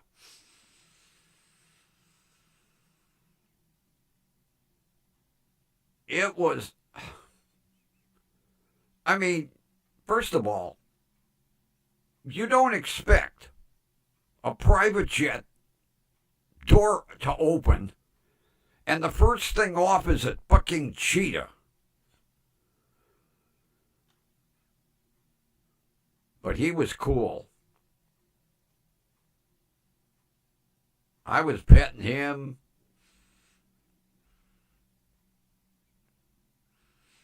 I didn't want to stop. Finally, the co-pilot says, are you going to put the luggage in the trunk? Oh, yeah. I open the door. He jumps in, lays down on the seat. She gets in. He puts his head on her lap. I couldn't drive and pet at the same time. I was like, man, somebody pinch me. I'm petting a cheetah. Oh, Kathy, he was gorgeous. Absolutely gorgeous. You talk about a pampered animal. Oh, my God. But for that plane door to come down, boom, and I'm expecting Joan, you know. Here's this goddamn wild animal standing at the door. And he got a little leash on, fancy little collar. He come prancing down the steps. I said, boy, I didn't expect that. She goes, nobody really does. But for that big, giant kitty cat to be walking on a leash, of course, he had a tail about 4 foot long. I said to her, can I pet him? I can't remember what his name was. She said, whatever, sit. He sits like a dog. Petting him on the head. She goes, he loves to be scratched on the cheek. That's a little close to the teeth. I'm scratching him on the cheek. He starts purring.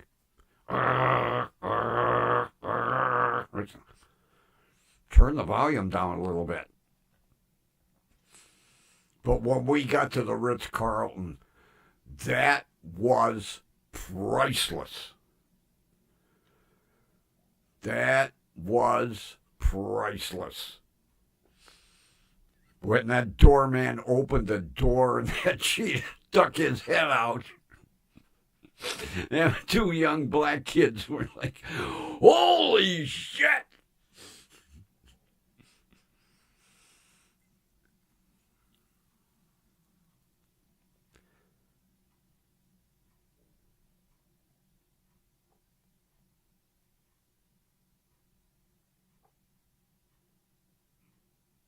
Ron, I think you took too much medication.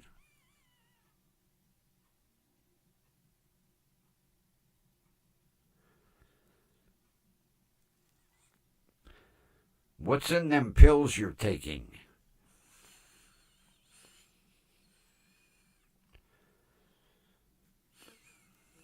On that note, I think it's time for a little Hungarian sausage and sauerkraut.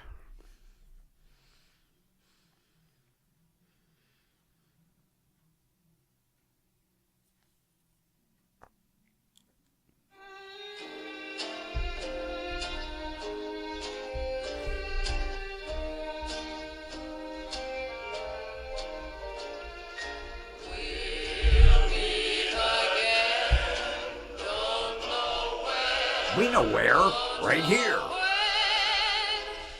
Good old WDWL TV. All right, everybody, have a wonderful rest of your evening. Ron, enjoy your chicken and broccoli and cauliflower. And Kathy, whatever you're having, hope you enjoy it. And we will meet again tomorrow night.